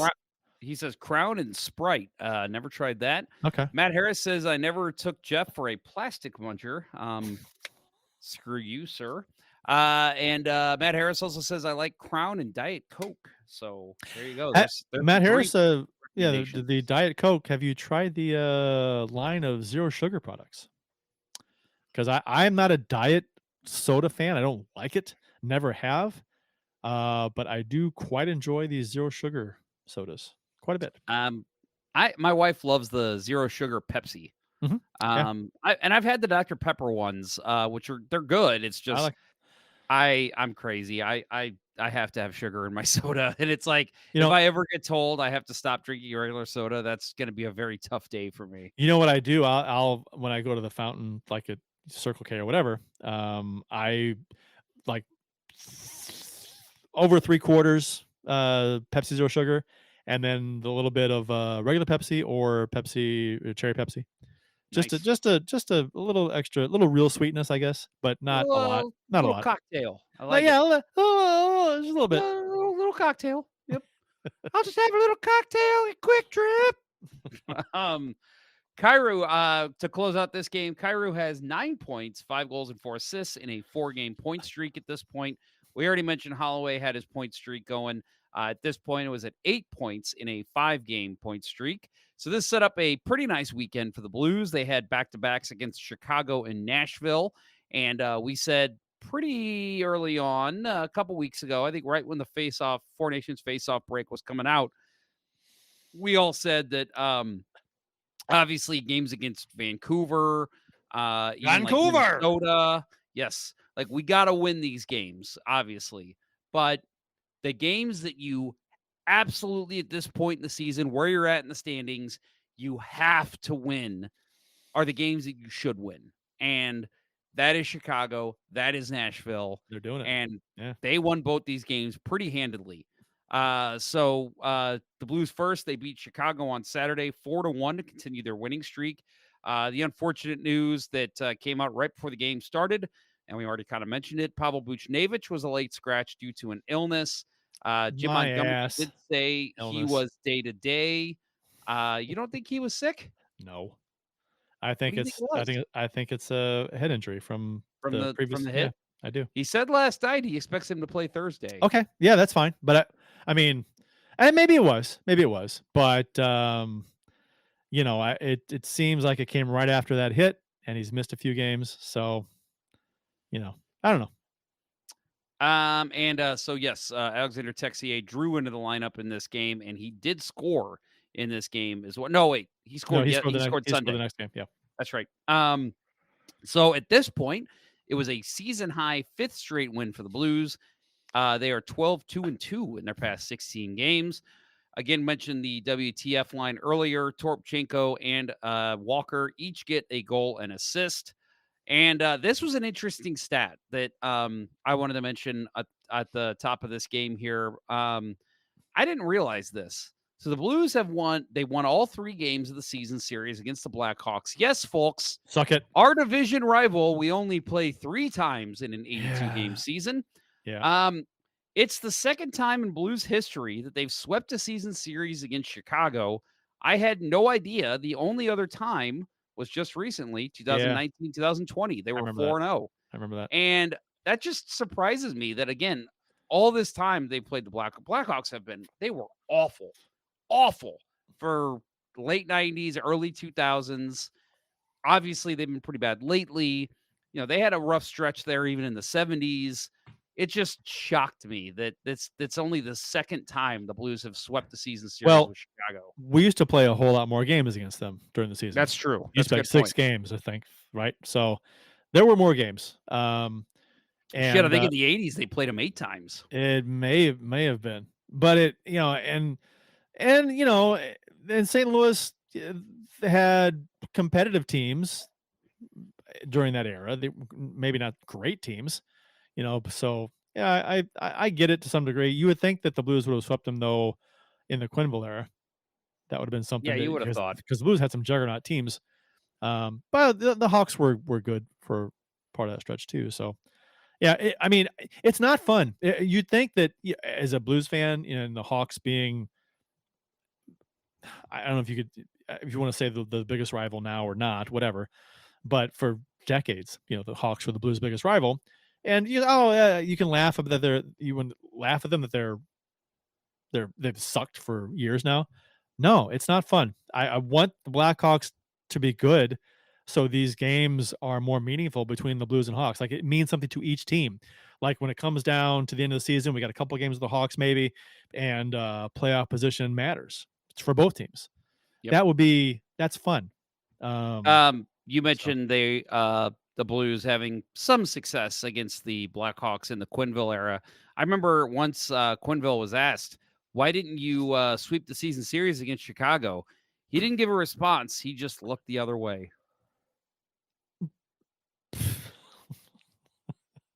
That's a joke, folks. Hey. All right. Crickets. Wow. Did he grab a scotch first and then look the other way? Yeah, right. So Matt Harris is about to make Kurt Price mad. He says, as someone who joined the bandwagon in the second round in 19, is this the same kind of excitement we had at this point of that season? Similar. Yeah, I guess you missed the part of the show that brought this up. I will say, this is exciting. I'm loving it. Clearly, it's not as exciting, and I'll say for one reason for sure. Blues have already won a cup now. Yeah. Nothing will match how amazing that run was ever. But the Blues weren't in last place either this season. Yes. And this team, even though the Blues have had this crazy run, I think we can all agree that this team was never expected to be as good as that 19 team. It was crazy. They were so bad when they were. Because the thing going into that season was the Blues were supposed to be a cup contender. We thought they were. And they came out, they didn't have the goaltending. They didn't have, we said that the only question mark for them right now, because Jake Allen was their number 1 at the time, and it's like, can you be a cup contender with Jake Allen in net? No. I don't know. Although Philadelphia was with Michael Layton in net, so I guess anything's possible. I guess anything's possible, but and Mike Yeo was a coach that we were never sold on ever. Yep. So those were 2 things the Blues addressed, and they went on a run. So how different. How big of a shock, and I know there's some Allen fans here, and that's fine. I love Jake Allen as a person. I interviewed him many times. Very, very, very nice guy. Just not a starting goalie in the NHL, and especially for the Blues, just was not going to work here. Well, And they tried to make it work. they shoehorned tried. the number one position year after year Well, and after year. that's why we had such a problem with him. I think if it would have been like, okay, Yeah. clearly, if they knew, well, they did know, but they just kept trying it anyway because he was our goalie of the future. If they would have just accepted that he was a good backup, I don't think there's any animosity towards him from any Blues fans. But because Yeah. they just kept shoehorning him, it's like, how can you like a guy that is just not performing? But anyway, Well, how crazy is that? They addressed the problem in net that many fans were asking for years and years, which that is the one time that I have agreed with Blues fans on goaltending. And they finally address it. They go win the cup in the same season. Unbelievable. So mentioning 2019, let's talk about quickly Patrick Maroon, Oakville native right here. His roots, I'm sure I'll start seeing him at the gym here pretty soon. Prior to the game, I'm sure he'll work out at Club Fitness. He's going to want to save some buck with that $20 a month. He is not going to do anything. He is going to balloon up bigger than Kachuk. I will see him at Blarney Stone for sure. he's gonna. I mean, Kachuk let himself go, and he earned the right. But I cannot see Maroon staying in shape after he retires. No. So prior to the game, Patrick Maroon announced this season would be his last, and since he won a Stanley Cup with the Blues in 2019 and is from nearby Oakville, the Blues played a tribute video to honor the 14-year NHL veteran. I actually thought that was pretty awesome for the Blues in-game staff because they did not know. Like he literally announced it in the pregame skate. He was in an interview with Darren Pang. It started making the rounds on social media. Was it first intermission? Jamie Rivers got him on the Blues broadcast too. So like, it was not like well known that this was and maybe he leaked it before. I don't know, to the Blues media team. I doubt it because he even made actually, I'll read his comment here in a minute. But yeah, I don't think he did. And so for the media team to just turn around and make a video and be like, let's make sure we get this posted tonight, and did it in the second period. That's pretty awesome and quick thinking and quick production work from the Blues in-game staff. Yeah, that was fun to see. Fun to see them give him the number one star after the game. That was cool. Probably has that ever happened? Ever? I assume it has. A player going to retire who is not a great player. Let's be honest. Right. Pat Maroon is not a good player. He's a role player. It's actually very interesting and a little puzzling how he played for 14 years. He's not a good skater. He's not a great puck handler. But he just tends to be in the right place at the right time. He's responsible defensively. And he hits hard and he fights. Yep. So, I mean, he's just kind of, it's weird how he just found a place on enough teams to hang around for 14 years. And I think his years in Edmonton when he was with McDavid, when he put up some goals, that probably helped longevate his career. elongate his career. I don't know. I'm trying to make up words on this show. Longevate his career. Yes, that exactly. No, and I'll say, and I think part of it too is that he's a guy who's willing to take any role. When he started here in St. Louis, they tried to put him on with O'Reilly and Tarasenko. He was too goddamn slow for that line.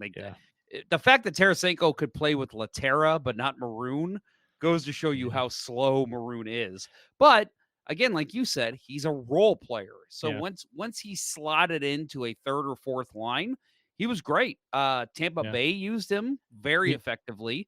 Won 2 cups there. And so the fourth line here, that in the playoffs, the fourth line just played really well. Yep. And he played well with Thomas because, like you said, he's got a good hockey IQ. He's usually in the right spots. Yeah. And if you are even a rookie, Robert Thomas is going to find you. And so that's why he was able to contribute. I mean, he only had, I looked up the stats. I think he only had like 7 points in the playoffs, but they were all timely. Very important. 2 goals too, right? Was it 2 goals? Yeah. And both were against Dallas. Yep. Yeah. So they were big goals. The first one was a big goal, and the second one was obviously arguably the biggest goal in Blues history. Yep. So it's, Agreed. I mean, he's like, he lived his dream, right? And it's amazing. And it was said a number of times and he said it himself, people counted him out, they didn't think he could make it and all this stuff. And there was a reason behind that, right? I mean, but he proved him wrong, and 14 years in the NHL, 3 Stanley Cups. Holy shit. Wow. Yeah, so his quote that I mentioned, they asked him after the game. Again, you mentioned he was the first star of the game. So he said, they thank God they told me before the period started about the video, so I was ready for it. The Blues didn't have to do anything tonight. I was just playing a hockey game. The people got wind of it after I talked to Panger. They really made it a special night for me, and I can't thank the Blues organization for doing that for me and my family tonight. Everyone was here tonight, so it made it really special. Yeah. That was really cool to see. I will say, and I know that go ahead, take umbrage with this. I didn't like him having the first star. I would have liked to have seen him get the third star, but it doesn't mean anything anyway. it's Sublantics. Who cares? It doesn't. I mean, what does it mean? It doesn't mean anything. No. It's just, and half the time we don't agree with them anyway. So, yep, that's true. Ken Morris says, I heard the boys on Sportsnet claim he is one of the most favorite guys to interview. Yeah, I mean, I never had the chance to interview him as a player, but I have met him on the hockey rink, outside of the hockey rink, and he's always a super nice guy, very appreciative of his time in the NHL, and I know he'll continue to be that type of guy. So hopefully he moves back here to Oakville so I can run into him a little bit more often. His brother's a dick, though. Yes. Yes, I will agree with brother that. is a royal class dick. Yes, he is. So in this game, Joel Hofer did get the nod in net, 26 saves on 27 shots. Sorry, I'm reading Matt Harris's line. That's pretty funny. Stars of the game follow whose lines in any way rules, apparently, where the rules are made up and the points don't matter. Yeah, right. That's right. Like Pat Maroon getting first star of the game. The points don't matter. What if somebody had scored 4 goals in that game? Then what do you do? I think Maroon, someone has the 1,000th point of their career on a hat trick. Yeah. Do you still give it to Maroon? God, I don't know. Depends. I don't know. What ifs? Probably. Yeah. What if? So this game, obviously the Blues played very well in this one. They showed Chicago. Actually, I will say, I don't think they played very well. I'm going to take that back. I think they played better as the game went on. Yes. But to start the game, they looked pretty sloppy. And I really think it was a situation where it was like they played the biggest game of the year, won it in overtime, crowds going nuts. Now you got a Saturday afternoon against the lowly Chicago Blackhawks. And the first goal didn't come until late in the second. And I told my daughter, I said, because we're watching this game, I was like, the longer this game goes with the Blues not playing particularly great, it bodes well for Chicago. They're going to score a goal here after the Blues just kind of muddling around, and the Blues are going to be down. And luckily it didn't happen, but I could have that scenario seemed to be kind of playing out where the Blues just weren't taking advantage of this team that's just not very good. Yeah. Yep. And I'll say too that I said before the game too, to listener Leon, that I felt like this was a game that was destined to be a 4-1 Chicago win. And his response was, with Arvid Soderblom in net? And I'm like, yes. Like, again, just having that huge momentum shift, winning that Vancouver game, it's a euphoric win. Yeah. I'm like, it's a destined to be a horrible loss. And like you said, with them not playing well in the first, I thought, oh my God, Chicago's going to score 2 or 3 on like 4 or 5 shots. And then the Blues will come back, play really well in the third, but then just not be able to pull it out. And it's not that they were bad in the first. It seemed like they were going through the motions, and they were playing to Chicago's level. They weren't. They just weren't playing the way that they had been playing. And like you said, that did change as they got it together as the game went on. There's no goals the first 35 minutes of the game or so, and then there's 3 in the final 5 minutes of the second. Yeah. So So Thomas's goal, that was the crazy back and forth with Holloway and Kyrou, where the puck never touched the ice. that was awesome. That was incredible. So I'll say I play with a guy, good teammate, good friend of mine, Scott, and he's really good at tipping pucks in front of the net. And so we have like an unofficial official stat that he just calls them in the air. And so like whenever one of us tips a puck, you'll always hear him yell in the air. And so like he was actually up in Chicago area visiting his in-laws. And so I texted him and I was like, you've got to check out the latest Blues goal. Like you are going to need to change your pants after you see that. And he was like, he literally said like, I was in the house with them and I'm sitting there going in the air, in the air, in the air. I'm like, yeah, it was incredible. So there are 3 goals scored in the last 5 minutes second, and then Walker scores the first like minute 12 of the third, and it's like these goals are coming like in gangbusters now. When the first 35 minutes there was nothing. Good stuff. So Kyrou had an assist to extend his point streak to 5 games. That was on that crazy Thomas goal. In that time, he has 5 goals and 5 assists. And again, we mentioned it already, but Dylan Holloway had an assist to extend his point streak to 6 games. So again, a big win by the Blues. Anything else in this game that you want to discuss, Mr. Price? I was looking at the on NHL.com. They have the what kind of shot it was that went in from each. Like Tropchenko scored on a snapshot. Mikhailov was a wrist shot, and Walker was a snapshot. Boulder was a backhand. Robert Thomas's a bat. They called it a bat? A bat shot. Yeah. I would think they would call that a tip-in, but yeah. Or I mean, you bunt it, you bat it out of midair. I guess it's a term. So I mean, I've never seen them use bat before, though. Yeah, I don't think I have either. I wouldn't call it a tip because he swung at it. Yeah, so it's like he did have to swing. I guess I do say the term. He batted it out of midair. So I've never seen it in print though. So it's kind of interesting. That is interesting, and yeah, like an official like that. I mean, that's an official thing. It's yeah. And how so many to call it a goals bat is crazy. Yeah, I've never seen that either. Yeah. All right, so again on Sunday they played a little earlier again. I know Bill loves those 2:00 and 5:00 starts. So Blues won this one again 4-1, and this was against the Nashville Predators at home. This was the Blues again extending that career high. I'm sorry, season high. 6th straight win. They are now 13-2-2 in their past 17 games. After this win, the Blues led the Calgary Flames, who had 3 games in hand, by 4 points for the second wildcard spot into the Stanley Cup playoffs. So Calgary, as you mentioned, playing good hockey, winning games. They have passed Vancouver at this point, but the Blues are just not letting them catch up. And yes, right now it's like, yes, there's still games in hand, so you have to take care of business. But I mean, if you just continue winning, well, they're never going to be able to catch you. If you continue winning, you're going to catch Minnesota. Yeah, they're 2 points incredible. behind them, and Minnesota only has 1 game in hand, and Minnesota is struggling. They are missing Kiprusoff, and someone else too. Kiprusoff, Jesus Christ, Kaprizov. And what's the difference? I put the wrong emphasis on the wrong syllable.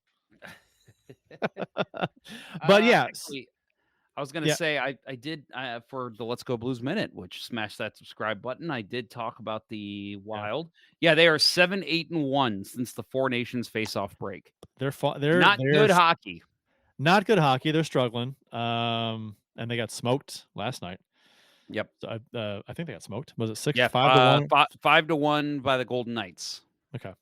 So yeah, and they're struggling. So I mean, Blues are 2 points behind them and if the Blues keep winning, they're gonna pass Minnesota unless Minnesota gets their act together. So which they won't. Well, and just the thing too is that part of it is they're missing key players. So it's like it's hard to get your act together. Like hey, get your act together. But we're missing talent. It's not. And I've always said, you can't use an injury as an excuse. The fuck you can't use it as an excuse. Well, don't say it's an excuse. It's a reason. Yeah. Because sometimes you can't overcome a key injury. You just can't. You don't have the talent to do it. Guys aren't stepping up. You just can't get it done. And it's not an excuse. Oh, it's an excuse. No, it's a reason. It's a legit reason. Just the way it is. Agree. So Robert Thomas, we mentioned him earlier too. He's got 3 assists in this game. Second time this season that he's had 3 assists in a game already. Falk, goal and assist in this game. Jordan Kyrou scored his 30th goal of the season. That extended his point streak to 6 games. He now has 6 goals and 5 assists in that time. But the big news out of this one, at least for Blues fans, Dalibor Dvorsky makes his NHL debut in this game. We mentioned him already. 10 minutes on the ice, 10 minutes, 40 seconds on the ice. He would have had a 3rd assist if that were such a thing. But really set that play up. And I thought overall looked pretty comfortable. Yeah. Did it annoy you that they initially called it as an assist in the game and they announced it? They announced it too. I'm like, what is everybody looking at? He didn't get an assist on this play. I could tell right away at full speed live. I'm like, that was tipped into the side of the net. It was easy to see. Yeah, it was what I'm trying to blank on who the other 2 players were, but it was Texier that scored. Thomas. Right? Thomas. No, it was Kyrou scored. It was neighbors and Thomas. Yeah, it was the power play goal, wasn't it? You're right. It was Texier, Thomas, and Bolduc with the assists. So, because it was a power play goal. Yeah, it was Texier. Yep. So yeah, and I said the same thing because he slid it to Bolduc, who hit Thomas on the boards, and then Thomas in front to Texier tip in. Yeah. And you knew it was a tip in. And for them to, again, I really think it was just the Blues like, hey, we got an opportunity here to announce Dvorsky's name. And it's just. So they announced it wrong? Yeah. Like, you're going to rescind that. Like, no, who didn't? I mean, it wasn't like it was a barely a tip in front. The puck was going wide and it was like slammed into the side of the net. I thought it was obvious that maybe it was wishful thinking. I don't know.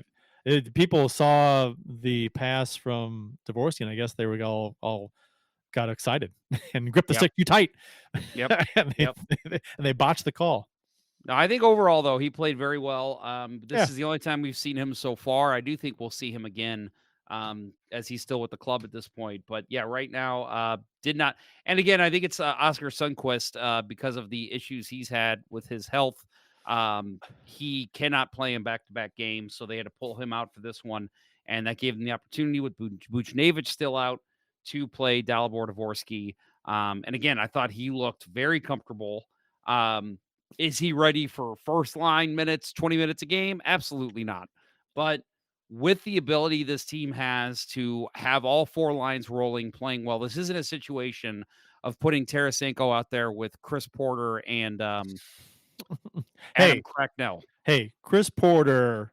I liked Chris Porter. I liked Porter, but you're not when you're inserting Hitchcock, when you're inserting a supreme young goal scorer into the lineup and you're putting him on the 4th line for 5 minutes a game with Chris Porter and Adam Cracknell, you're not going to get production out of that player. Yeah. And this is not that situation. I think you could even put Dvorsky out there with Toropchenko and Faksa, and he would still be an offensive contributor. So with the way this lineup's rolling, you can put him anywhere, and he's going to be able to contribute offensively. Goalies in this game, Jordan Binnington, 31 saves. Thought he looked pretty good in this one. Did not get super tested like he did against Montreal a couple times, but did make some big saves down the stretch to keep the Blues in the lead. Justus Annunen was in goal for Nashville. That I just wanted to say his name because that is weird as hell. 14 saves on 17 shots. Blues did score a power play goal. Nashville did put 32 shots on goal, and that ended St. Louis's run of 16 straight games of allowing fewer than 30 shots. And it was 32 shots to 18 for the Blues. That was that's unusual lately to see that. Yeah, that's the numbers we saw early in the season. Yeah. And the fact that they are just allowing. They don't even have their top defenseman in the lineup, and they've been allowing about, I think last I saw, the average was 24 shots against a game since 4 Nations. Yeah, and to be honest, Nashville had 17 shots in the 3rd period, so over half of their shots were in the third period, and the Blues only had 3 in the second. So and 6 in the third. So Yeah. the Blues had the same amount of shots in the second and third combined as they had in the first period. Wow. Matt Harris with a hot take here. Our fourth line plays more consistent than our first line. I think you're right. The WTF line, you know what you're getting out of them every single night. And I gotta appreciate your comment there. Matt also adds, I don't like Dvorsky on the third line. I don't think there's a better spot right now, but I don't like it. Yeah, again, I just don't think you're gonna, especially in his debut, you're not gonna play him with Thomas and Kyrou. You know, Yeah. you're gonna get him on that third line, and especially with Sundqvist being the one out, that's where he's gonna slot in. Although, you know what? If Dvorsky gets in a game where the Blues are either up in a route or down in a route, why not stick him on the top line with, just put Thomas, Kyrou, and Dvorsky together, whatever, however you want to do it, on the top line, and just to see what happens for half a period. Yeah. I Well, don't that's know. all we did on the power play. Why not? Winning unlimited. Excellent comment here. Cracknell and Porter would be amazing with Blair Atchinham, number 23, but number 1 in our hearts. Yeah. So after the Predators game, it was announced Zach Bolduc was fined the maximum allowable for cross-checking Nick Blankenberg. He got his money's worth. That is $2,248.26, which is the maximum allowable under the CBA. How stupid The is that? incident occurred at 13:32 of the third period. Bolduc was assessed a major penalty in game misconduct for cross-checking after Blankenberg's neutral zone hit on Robert Thomas. Wow, I was gonna say, I love the fact that he stepped up to protect a teammate. I don't like the fact that he didn't see it the way he thought he saw it. Or it's not the way he thought he saw it. You know what I mean? Yeah. He thought, it was a Well, it was I'm a with nothing Jamie play, Rivers. actually. I'm with Jamie Rivers on this. At full speed on the It broadcast, did look like he I took a run jumped at him, out of yeah. my seat. I'm like, fuck that guy up. Somebody destroy him. Yeah. And when Bolduc did that, I was like, yes. And then I saw the replay and I'm like, not as bad as I thought. Yeah, he almost missed him entirely. Yeah. And I don't think he stuck his knee out. I think he was actually trying to cut across. Yeah, he didn't. And Yeah, just kind of get his body in the way. And I'm glad because Rivers, before we saw the replay, Rivers was like, he stuck his knee out, basically fuck him. But then we see the replay, and it was interesting to see the pivot that Rivers had to make, and I'm glad he did. Yeah, because me too. sometimes you see color analysts on the replay, they'll still try and shoehorn their original thought into it and still justify, well, no, he still did it. And like, you look at it, you're like, no, that's not what happened. You're just being a homer now. So I'm glad it just makes you want to fire him out of a cannon. Sorry, and you said that in shoehorn many times I know. tonight. As I was saying it, I'm like, this is like the third time I said shoehorn. So, but I'm glad to see him pivot and actually analyze it and call it the way that it happened instead of being a homer about it all. Yep, I agree. And I will say that I think this was warranted. I like that he did not get additional, like a game or two. I think that this is perfect. He was kicked out of the game for what he did, and he gets a fine. He's on the books, so if he does do something again, they can always say he's a repeat offender now. I think when Rivers did say, though, that he did try to downplay the severity of the cross checks. Did you catch that? Yeah, he was like, well, he didn't get him in the rib cage or the back. He got him in the pants, the lower back where there's padding in the pants. I'm like, I don't care where he got him. Yeah, that was still pretty vicious. It was very vicious. I think if he does it one time, I don't have a problem with it. The fact that he did it twice while the dude's on the ice, that was a little much. He may not have gotten anything for one, maybe a penalty. I don't think he gets fined, but when he goes in for that second one, that's where they're like, no, that's a fine. He's just defenseless at that point. He's laying on his stomach. Right. He's got other Blues players already surrounding him, so he can't get up. And you're just taking cheap shots on him at that point. Yeah, so I didn't like that. When I saw the replay, I'm like, oh man, and especially after the fact that it wasn't the play didn't happen the way he thought it did. So it's just kind of a bad look. I mean, I love the fact that he was sticking up for his teammate. Me too. But you got to be sure, right? Yep. I agree. And I agree. I think if it's one big hard cross check, maybe you still get kicked out of the game, but I don't think you get fined. Yeah, or a penalty. He might get cross-checking. I wouldn't even. I think just one. I don't think he gets kicked out of the game for one. It's that second one that did him in. Yep, I agree. Because at that point, you're just adding insult to injury. It's just like, no, we'll give you one. Because there's, I mean, how many cross checks you see in a game, guys battling in front and stuff. It's just, and that kind of thing, the skirmishes and stuff, you see it all the time. And Rivers was right. You see that kind of thing all the time. But the second one, they did it twice. So again, after this game, the Blues do play the Montreal Canadiens, and as you mentioned earlier, like you go into this game, a couple weeks ago, looking at the calendar, you're like, Montreal, okay. Well, again, with them being so hot and the Blues just needing these points at this point, you're just, and again, looking at the calendar and saying, well, Minnesota's playing tonight. If they lose, Blues could be up only 2 points behind them with a game in hand for Minnesota. So you're just thinking, man, this would be a really nice thing to get a win. And at this point, I'm also thinking, going into this game, I just hope it's a really good game because these are two very good teams. Yeah. I was not expecting a Blues blowout.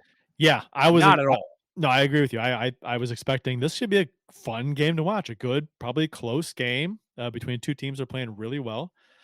But, and the Blues shot out of a cannon to start this game. They were all over Montreal. They were out shooting. Well, you really shoehorned that phrase in, man. I do what I can. I think they're up 9-0 on shots at one point. So they were killing them. But then it's funny how goals come in bunches, right? Because they finally score. And then there's very late in the first, then boom, 2 more come. I love the Blues response, though. I don't know how much we get into these goals, but I loved Holloway's goal after Suzuki scored. Oh my God, that was huge. Yep, and they played so well after that goal too. Like after Suzuki's goal went in, they came right back, as you said. They score the goal, but they didn't just stop there. They kept coming at Montreal. And I talked to Bill earlier. I don't know. I think it was over text message, so maybe you didn't see it. We're having a side conversation with our reporter friend. Bill said, I said to him, I'm like, man, I thought that was a real good game by Sam Montembeault for the most part. And he said, yeah, he played really good in the first 2 periods, but fell apart in the third. And I think that's a pretty good assessment. Yeah. I agree with that. He did play. I mean, but again, like we've talked about this before, there's only so many times in a season where you can say, man, we just ran into a hot goalie tonight. And it felt like, especially last season, how many times was that the excuse, that the media would give the Blues? Well, they ran into a hot goalie tonight. Good teams figure out hot goalies. And I thought, again, Sam Montembeault had a great game. He played really well in the first 2 periods, but the Blues just kept coming. And, and you mentioned Holloway's goal. I loved Kairu's goal in this game. That toe drag at the top of the slot. That was sweet. I mean, to pull that move off and still get a great shot off with a defenseman coming right at you. Oh, he's totally just looking for a shooting lane, trying to create a shooting lane, right? And he got one. I mean, it went off somebody, but still. Yes. Yeah. It was just a smart play. And I just loved his awareness of not just shooting it right into shin guards, as we've seen with our future GM do many times when he was younger, Mr. Steen. Love you, Steener, but my God, he was the king of shooting into shin Picking guards. on Steen all of a sudden. Well, was he shooting at Craig Ludwig? Was he shooting at Ludwig? Because Ludwig had those fanned out pads. It was illegal. Don't want to get in. Somebody sent me a picture of his shin guards the other day, and I'm like, so illegal. That's ridiculous. Those are goalie leg pads. They are, yeah. I mean, if you don't know who Craig Ludwig is, look up Craig Ludwig's shin guards, and he bent them and fanned them out so they'd be much wider. And when you see him skate, he looks like a flipping. He's got hamstrings for calves. Wow. It's not legal anymore. I don't believe. No. But at the time they let him do it for whatever reason. I have no idea. And it was he was a shot blocker. It's because I just think it's because there was no ruling on it. Like that was something the NHL never seen before. I guess. But I always hated that. You know my Craig Ludwig story, right? Do I? You might. I don't know. I'll tell it very quickly. So when I lived in Dallas for that short period, I used to go to a Sunday. No, it was like a Saturday morning pickup skate. And it was like 8 a.m. at the Stars practice arena in Fresno. And so I went this one time, and there was this super old guy there. Like, I say super old, but he just looked like a guy who, let's just say, he'd seen some things. He just he's looked seen like a some guy shit. who's had a lot of experience in life. And He's been through the and ringer. yeah, like, it was like, okay, he's probably in his late 50s, but he could Was it you Joe could tell Murphy? me you could tell me he's 74 and I'd Was believe it. was it Joe Murphy? It was not Joe Murphy. You So know. Okay, I'll yes, I remind know me. Joe. Okay, I know okay, about it. all Yes, right. but anyway, so we're he goes on the other team. Of course, I see him in the locker room, puts on the other jersey. Does not look like he's going to be a good hockey player. Oh, We go out yes, there, I've heard this. and he is skating through people. He's got these fanned out fucking leg pads out, and He I'm was like, and wearing you those in can't. that pickup Yes, of stupid bullshit. course. What the And I'm fuck? like, you Christ. couldn't get passes by him, you couldn't get shots by him, and he was playing forward, so we probably put up 7 goals in this pickup game. And so I get onto the bench and I'm pissed. I'm like, this fucking guy. I'm like, who the fuck does this old guy think he is? Like, he's out here playing his ass off. He's got these damn fanned out Craig Ludwig pads. Like, this is bullshit. And there's 2 guys on the bench just laughing. And I'm like, what? I was like, don't you guys agree? And they're like, yeah, but that is Craig Ludwig, right? And I go, well, yeah, he's got Ludwig shin guards. And they're like, no, that is actually Craig Ludwig. He's in town for a Stars alumni game tomorrow night. And I'm like, why the fuck is he here? I mean, it was cool playing against him, but I'm just thinking, why are you wearing those fucking leg pads, dude? Yeah, you wearing those fucking fanned out leg pads in a pickup hockey game, and oh, come on. Yeah, it was obnoxious. Christ. Well, anyway, so speaking of Craig Ludwig, he is a former Montreal Canadian. So the Blues did win this one against the Habs, as we said. The Blues matched their longest winning streak, which is 7 games, since November 10th to the 21st of 2022. And that, by the way, was the crazy start of the season they had when they won 4, lost 8, and then won 7, which was ridiculous. The Blues have outscored their opponents 34-10 during their winning streak and have won 8 straight at home. They improved to 14-2-2 in their past 18 games. They are now, as we've said, within 2 points of the Minnesota Wild, who are holding down the first wild card spot. Who'd have thunk it that we'd be saying they're this close to the first wild card spot? Well, okay. Let's go back to our preseason predictions. They right now, they're pretty much exactly where we thought they would be, wild card position, right? So, more or less. I thought they'd be, I mean, they're pretty much there with games in hand. I thought they'd be 2 or 3 points out of the playoffs at this point. So, yes, pretty close. Okay. But let's just put it like this, and I know we've said this on the show before. Although they're about where I put them, I did not expect them to get there the way they've gotten there. Yeah, well, that's why sports are great, though, right? I mean, if everything's expected, then it's boring. So no, I'm with you. It's been a you know what? It's more okay. Like in 2019, the Blues weren't just another team that won a Stanley Cup. They did it in one of the most dramatic fashions, and unbelievable fashions. That's why it's fucking cool. So, give me the underdog, come from behind. There's no way this team can make the playoffs, and they fucking do, and they go on a run. Give me that over a team that's dominant all year long and then runs the table in the playoffs and wins the cup. I mean, yeah, I'm sure that's amazing for fans, but is it as amazing as the way the Blues did it in 2019? No, not really. It's not as fun. No, and it's I mean, this is just again, I mean, and I will say we've kind of, and Steven, I would have done this if you were in our chat as well. Steven Ground from 2 Guys 1 Cup. I have been kind of, paying attention to him a little bit on Twitter. He was one of the people blowing his mind over the NHL trade deadline, saying they need to sell with Parayko going down. There's no point in trying to make the playoffs. And I just, and again, I've always said to you guys, especially, and I know I've said it on the show too, sports are entertainment. yes, I want the Blues to be set up for long-term success. Don't get me wrong. But if they can be good now too, give me that all day. Like, even if Well- they lose 4 straight in the playoffs, I don't care. The path to the playoffs, that's entertaining as hell. And that's where we're at right now. I'm loving this. My thing with, you know, selling for the future and all that stuff, I get it. Some teams do that and it works for some teams. It also doesn't work for some teams. Buffalo is a great example. They have been terrible for so long. They're in last place again this year. If the whole, let's tank or play poorly for a number of seasons, get a bunch of high draft picks, and then boom, we're gonna be shot out of a cannon with all these great players that we've accumulated. Has Buffalo missed the playoffs for what is it, like 12 years in a row or something? I don't know what it is now. It's Ridiculous. crazy. And they're terrible again this year, and they don't have a future. And it's like, what? I mean, so, if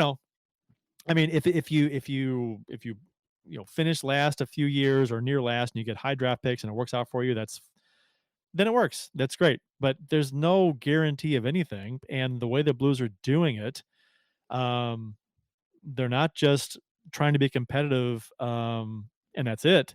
They're trying to be competitive while they retool, restructure, whatever, and get better. And I think those offer sheets last offseason were a godsend for that process, because it made, one more avenue, one more way that a team can improve themselves by offer sheets. You just steal players from another team, apparently, and you can do that. So, there's more than one way to win a cup.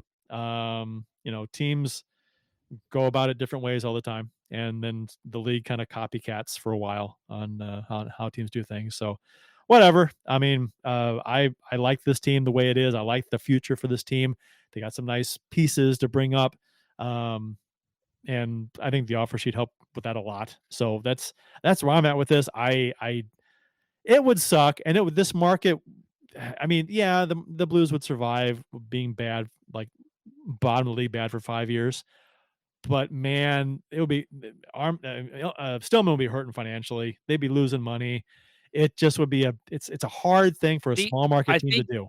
I think the issue with the 5-year a 5-year rebuild where you're awful, I don't think Stillman could afford it, and that's the issue. Well, and I hate to say that it's the market, because I don't know Yeah. his exact financials, but we are always told he's one of the sounds funny to say this, one of the poorer owners in the NHL. Well, it's a committee. There's a multiple people. He's the main guy, but there are a number of investors and owners of this team. And if they start to tank and they look bad for a couple of years and the arena's not selling out, those investors are gone. They're selling their shares. They're getting rid of it.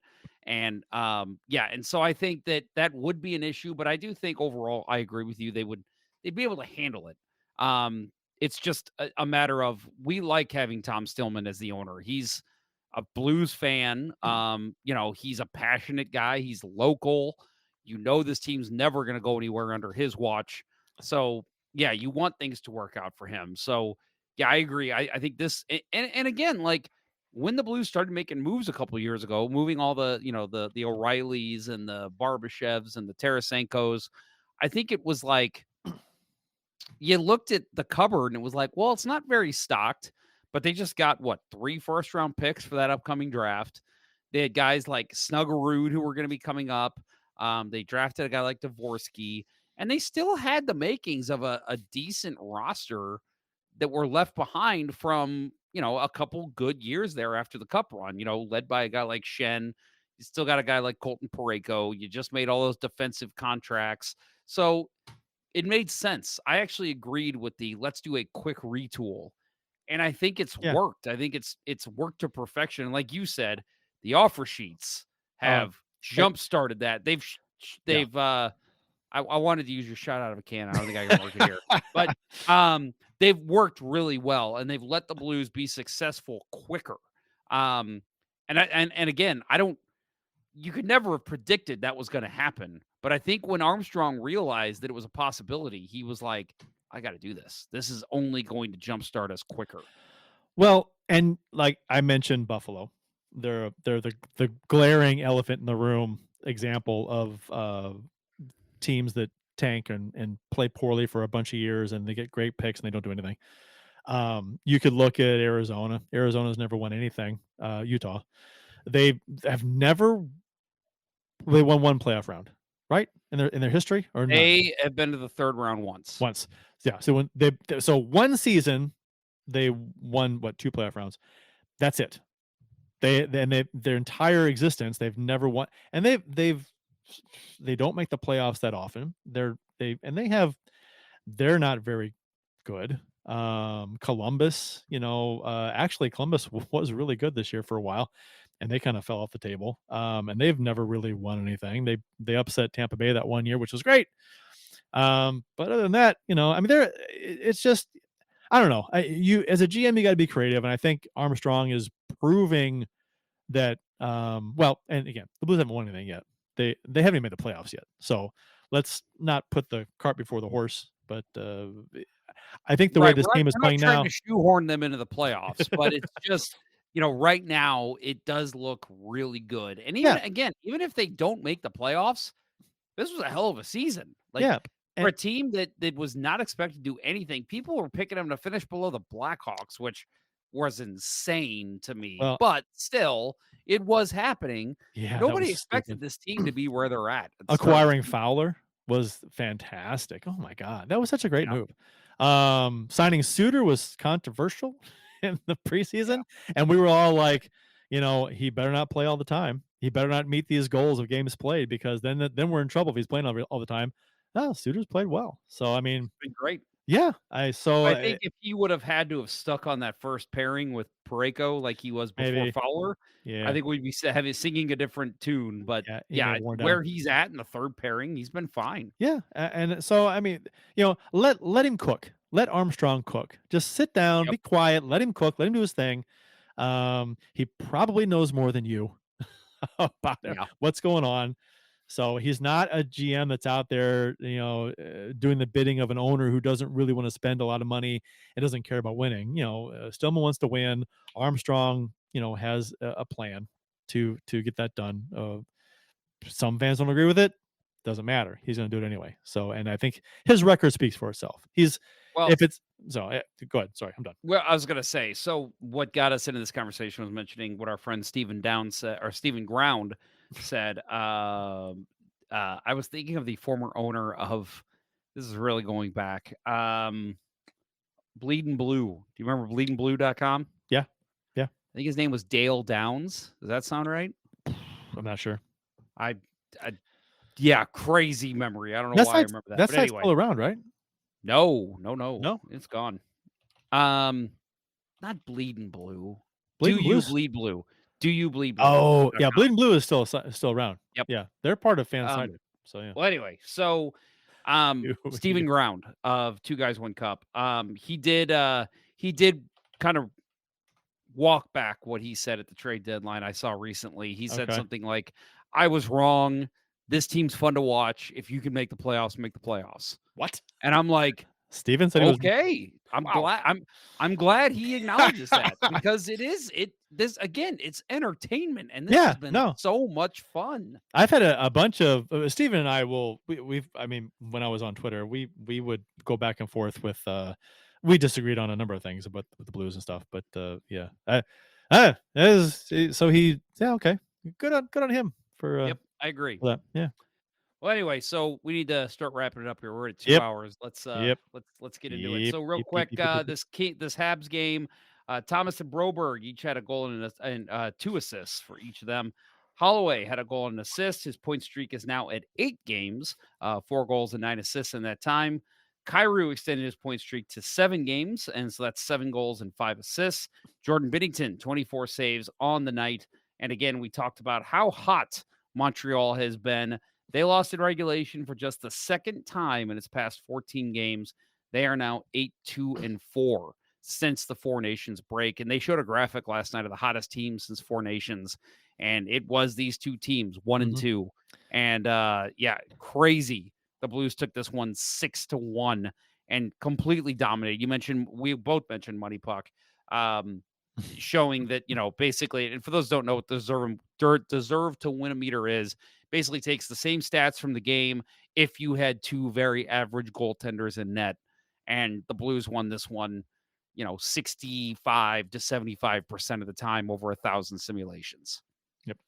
And we haven't really talked at all about how well Bolduc has been playing and how he's been great. Yeah, he's got 15 goals now, I believe, and his goal for the season is 20, which it's amazing because when Montgomery took over, he had 0 goals. Correct? He Yeah. had none. He scored 15 goals under Montgomery. He scored 2 his first night. Yeah. that was Montgomery crazy. took over. That was so crazy. Yeah. But he said But no, before the season started, he wanted to get 20. So he's, he's going to be close. Him and Ovechkin. Yeah, Ovechkin needs 6? And Bolduc needs 5 down the stretch here. Yes, because that's the same thing. I also want to mention, so we mentioned Sam Montembeault. He got pulled after the 5th goal, and hopefully I'm saying his name right. Bill probably knows. I wish you were here. Jakub Dobish, I believe is how you say his name. Goalie from Chechnya, and I did not know this. Luckily, they called it out on the broadcast last night, so kudos to John Kelly and Jamie Rivers, and actually Joey Vitale, who was on the call. He came to St. Louis as a young man, played for the AAA Blues, and then also went to DeSmet and played for them as well, and then moved on to the NAHL. So he's got some some St. Louis ties. So a kid to watch, see how he does. But interesting to see him take the ice there in St. Louis. I'm sure that was very exciting for him. The last thing I want to say about this game was Matrix Midwest. This game was a Matrix Midwest game. Yeah. I know where you're going. Well, so I couldn't watch it because I have DirecTV. So it's not on DirecTV. It's on Spectrum and it's on over the air. So I don't have an over the air antenna. We talked about this. You said get one. I said no. Well, I loved your response because I said you don't have an HD antenna, and you said no, I don't need an antenna. It's 2025, which I laughed at because I'm like, well, antennas are a thing again, bro. I know, I know that. But I don't need it. I apparently. Well, it was on Victory Plus too, so I watched Victory Plus, and let me tell you, the Victory Plus app. I remember it being fine on a PC when I watched it in the preseason when they had it. We talked about it on the show. This is the first time I used it during the season, and holy hell, the Victory Plus app on Roku sucks. Rewind and fast forward are basically unusable. You fast forward. Does it not work? It works. You hit fast forward like on a Roku remote. You hit fast forward once, you get 1 speed. Second, you get a little faster. Third, a little faster. Victory Plus, you hit once, it just goes to town. And sometimes, and you go to hit play and to stop it, and it will go faster. You have to hit rewind to stop the fast forward. I jumped ahead a half a period in probably just 2 seconds of clicking one time. And I'm like, Jesus Christ. Anyway, so I didn't even try to fast forward because I was watching it a little bit on delay. So I didn't even fast forward after about the first period. I'm like, I can't do this anymore. I'm just watching it like it's live, and I'm not going to fast forward to the commercials. It's figure it out. Victory Plus on Roku. I don't know if anybody else had that issue, but mine was a complete shit show. So I've got a Roku TV, and I've got Victory Plus on it. Unlike you, I only watched live games in preseason on it. So I need to try and watch it now, and I'll do that after this. I'll go upstairs and I'll try watch it out. a game. Watch a live game. I guess I don't know if it works the same on a DVR'd game. I don't know. But yeah, try it on a live game and see what happens. If that's real, I mean, that needs to be fixed. I would recommend actually, and this sounds like an old man thing to say, I would write Victory Plus and tell them, hey, this is an issue. You've got to get this fixed. And because maybe it's that just is on an Roku. issue. Maybe it's just on Roku. Maybe on a PC it's fine. Maybe on a Fire Stick it's fine. Maybe if you install the app on your smart TV and use your TV as remote, it's fine. I don't know. But I tried it on Roku and it was a shit show. It was horrible. Well, and let's face it, Big Beaver leads me into saying this. Oh, that's not the right comment. Here we go. Thank goodness I can watch on ESPN Plus here in Colorado. And this is something we talked about last night, Kurt. Yeah. The real thing, when you made the comment about antennas, it's 2025. No, the real problem is in 2025, we still have fucking blackouts. I'm Yeah, sorry. If that's you bad. pay for ESPN Plus, you should not have to worry about blackouts. That Yeah. is absolutely fucking ridiculous in today's day and age. I don't understand. I mean, everyone says it. Someone's making money off blackouts, or you're protecting somehow you're protecting your advertisers. Yep. Money talks, and someone's making money off blackouts, or advertisers want blackouts. Yep. That's I guarantee that's what it one is. of those two. Yeah. So that's And the that's local it. providers like FanDuel, they still want blackouts. Keith Price says I had the same experience on Roku, so he had the same because he asked how we could watch it, and we were talking about it, and Victory Plus was the best option for him since he's not he's in the St. Louis market, but he's in Eastern Illinois, which is kind of weird. He's like 2.5 hours from St. Louis. Yeah, it's odd. That's ridiculous. Well, hopefully that's something that'll be fixed by next season. I do think the Blues are really trying to explore new ways to get the game out, which I hope they continue looking. I watched it on Matrix Midwest last night. I liked it. I think it's great. I do think, what the fuck are you showing on a Tuesday night on Channel 4 that you couldn't just show the Blues game there? Yeah. Like, to me, that's the answer. If you're was it KMOV? KMOV. Show the game on your flagship station. Don't put it on a back end Matrix Midwest. They like during the day, like the news broadcast at lunch, they had Blues gear on, because hey, it's a Matrix Midwest game tonight, part of KMOV, blah blah blah. I'm like, yeah, but you're not showing it. And when they first announced this move, that they were going to do this, it was announced like anybody can watch this. Anybody can watch it. It's going to be like the old days when it's on TV, on like network television. Like, oh, great, we'll have a few games like that. That's fine. I didn't care until I realized, oh no, it's Matrix Midwest, which is not available on every streaming service, every provider. Like mine, DirecTV is not. So I'd have to get an antenna to watch Matrix Midwest. I just thought of another option. Or Spectrum. I don't know if KMOV has their own app, but CBS does. Make it available on your CBS app for St. Louis residents. Like, yeah. Again, I know they're trying to push Matrix Midwest, and again, I enjoyed it. I loved watching it on Matrix Midwest, but I get that not everyone can access that channel. And I'll admit, as a Roku owner, I had a real freaking issue trying to find Matrix Midwest because, and I'll say this is probably more of a Roku problem, having your Roku rescan for channels, because that's a somewhat newer channel.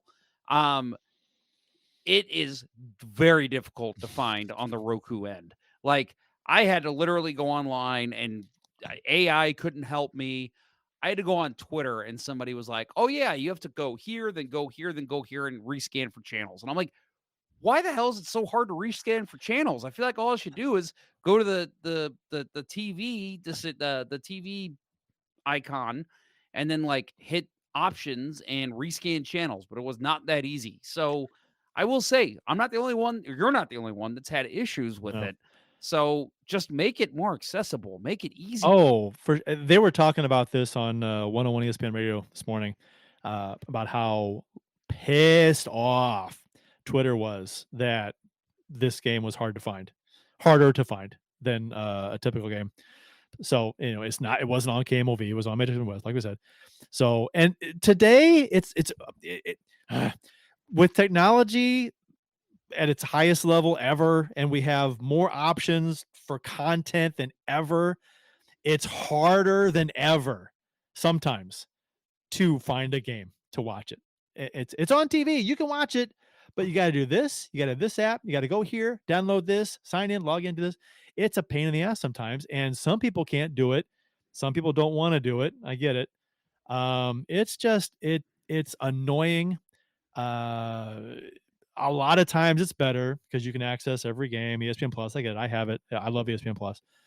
But man, sometimes when they do shit like this, when the Cardinals went to Apple TV that time, and don't get me started with MLS on Apple TV. It's problems with that. Just stupid. you're restricting your audience.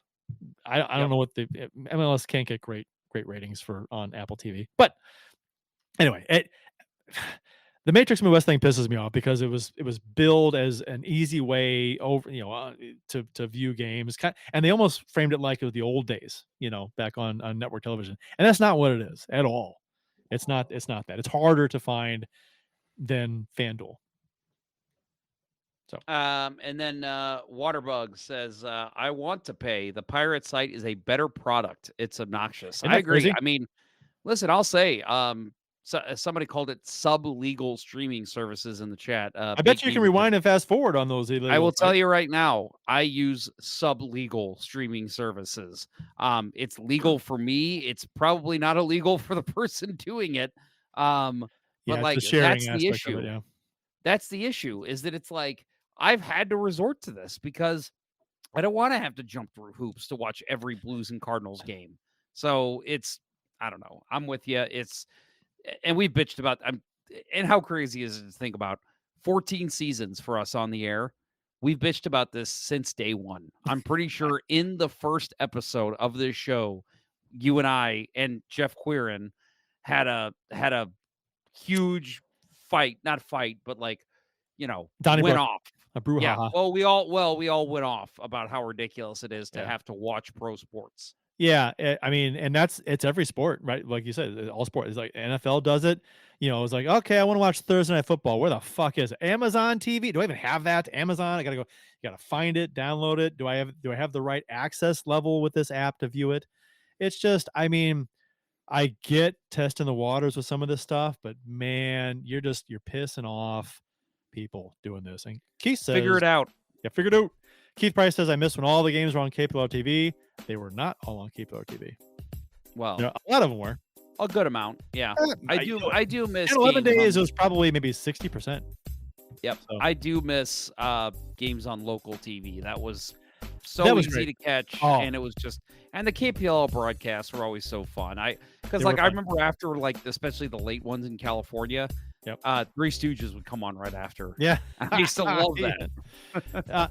That was so great too, because Channel 11 would run commercials, because Channel 11 was oh man, if you're not from St. Louis and you don't know KPLR TV Channel 11 was, as far as like kids growing up in the 80s and 90s, early 90s, fantastic channel.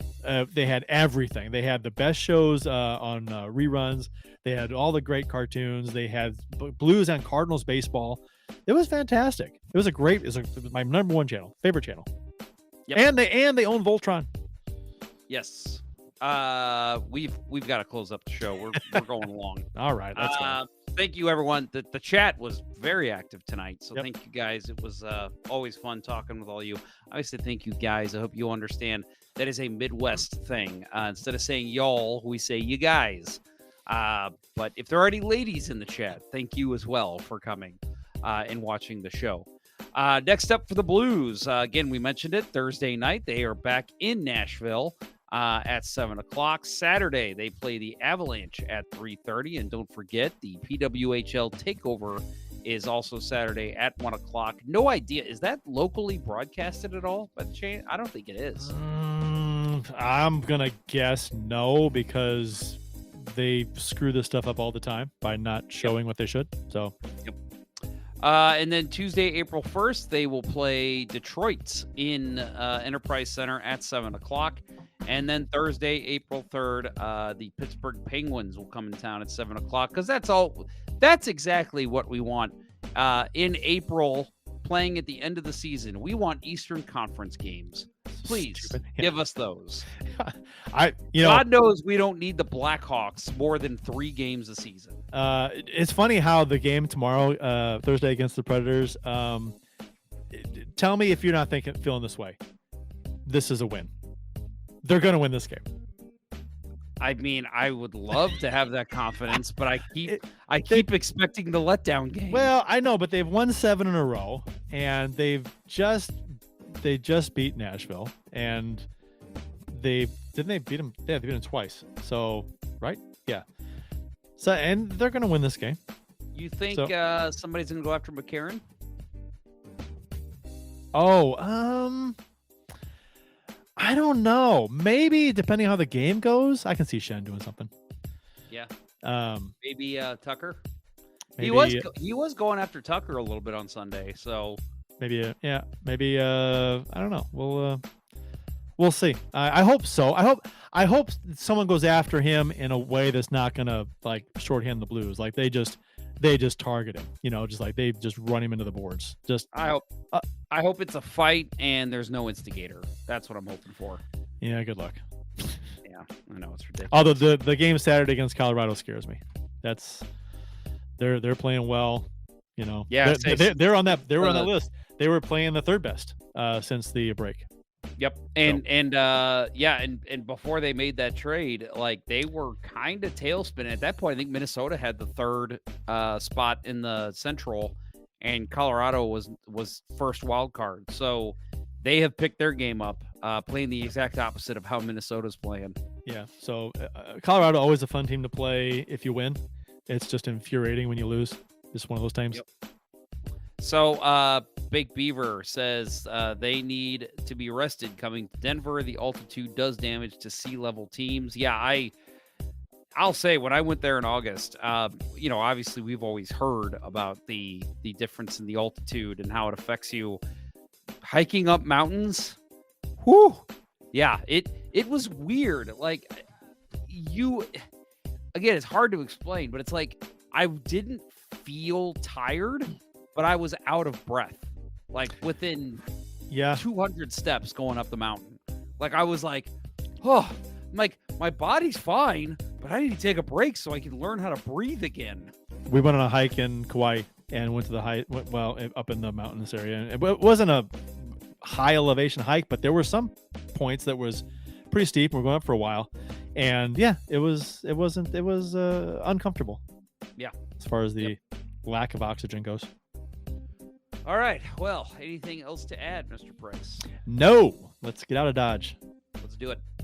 Thanks to our amazing sponsors, StrikeWithMike.com and RockingThatIDLife.com. I made sure to shoehorn our friends from our sponsors in there.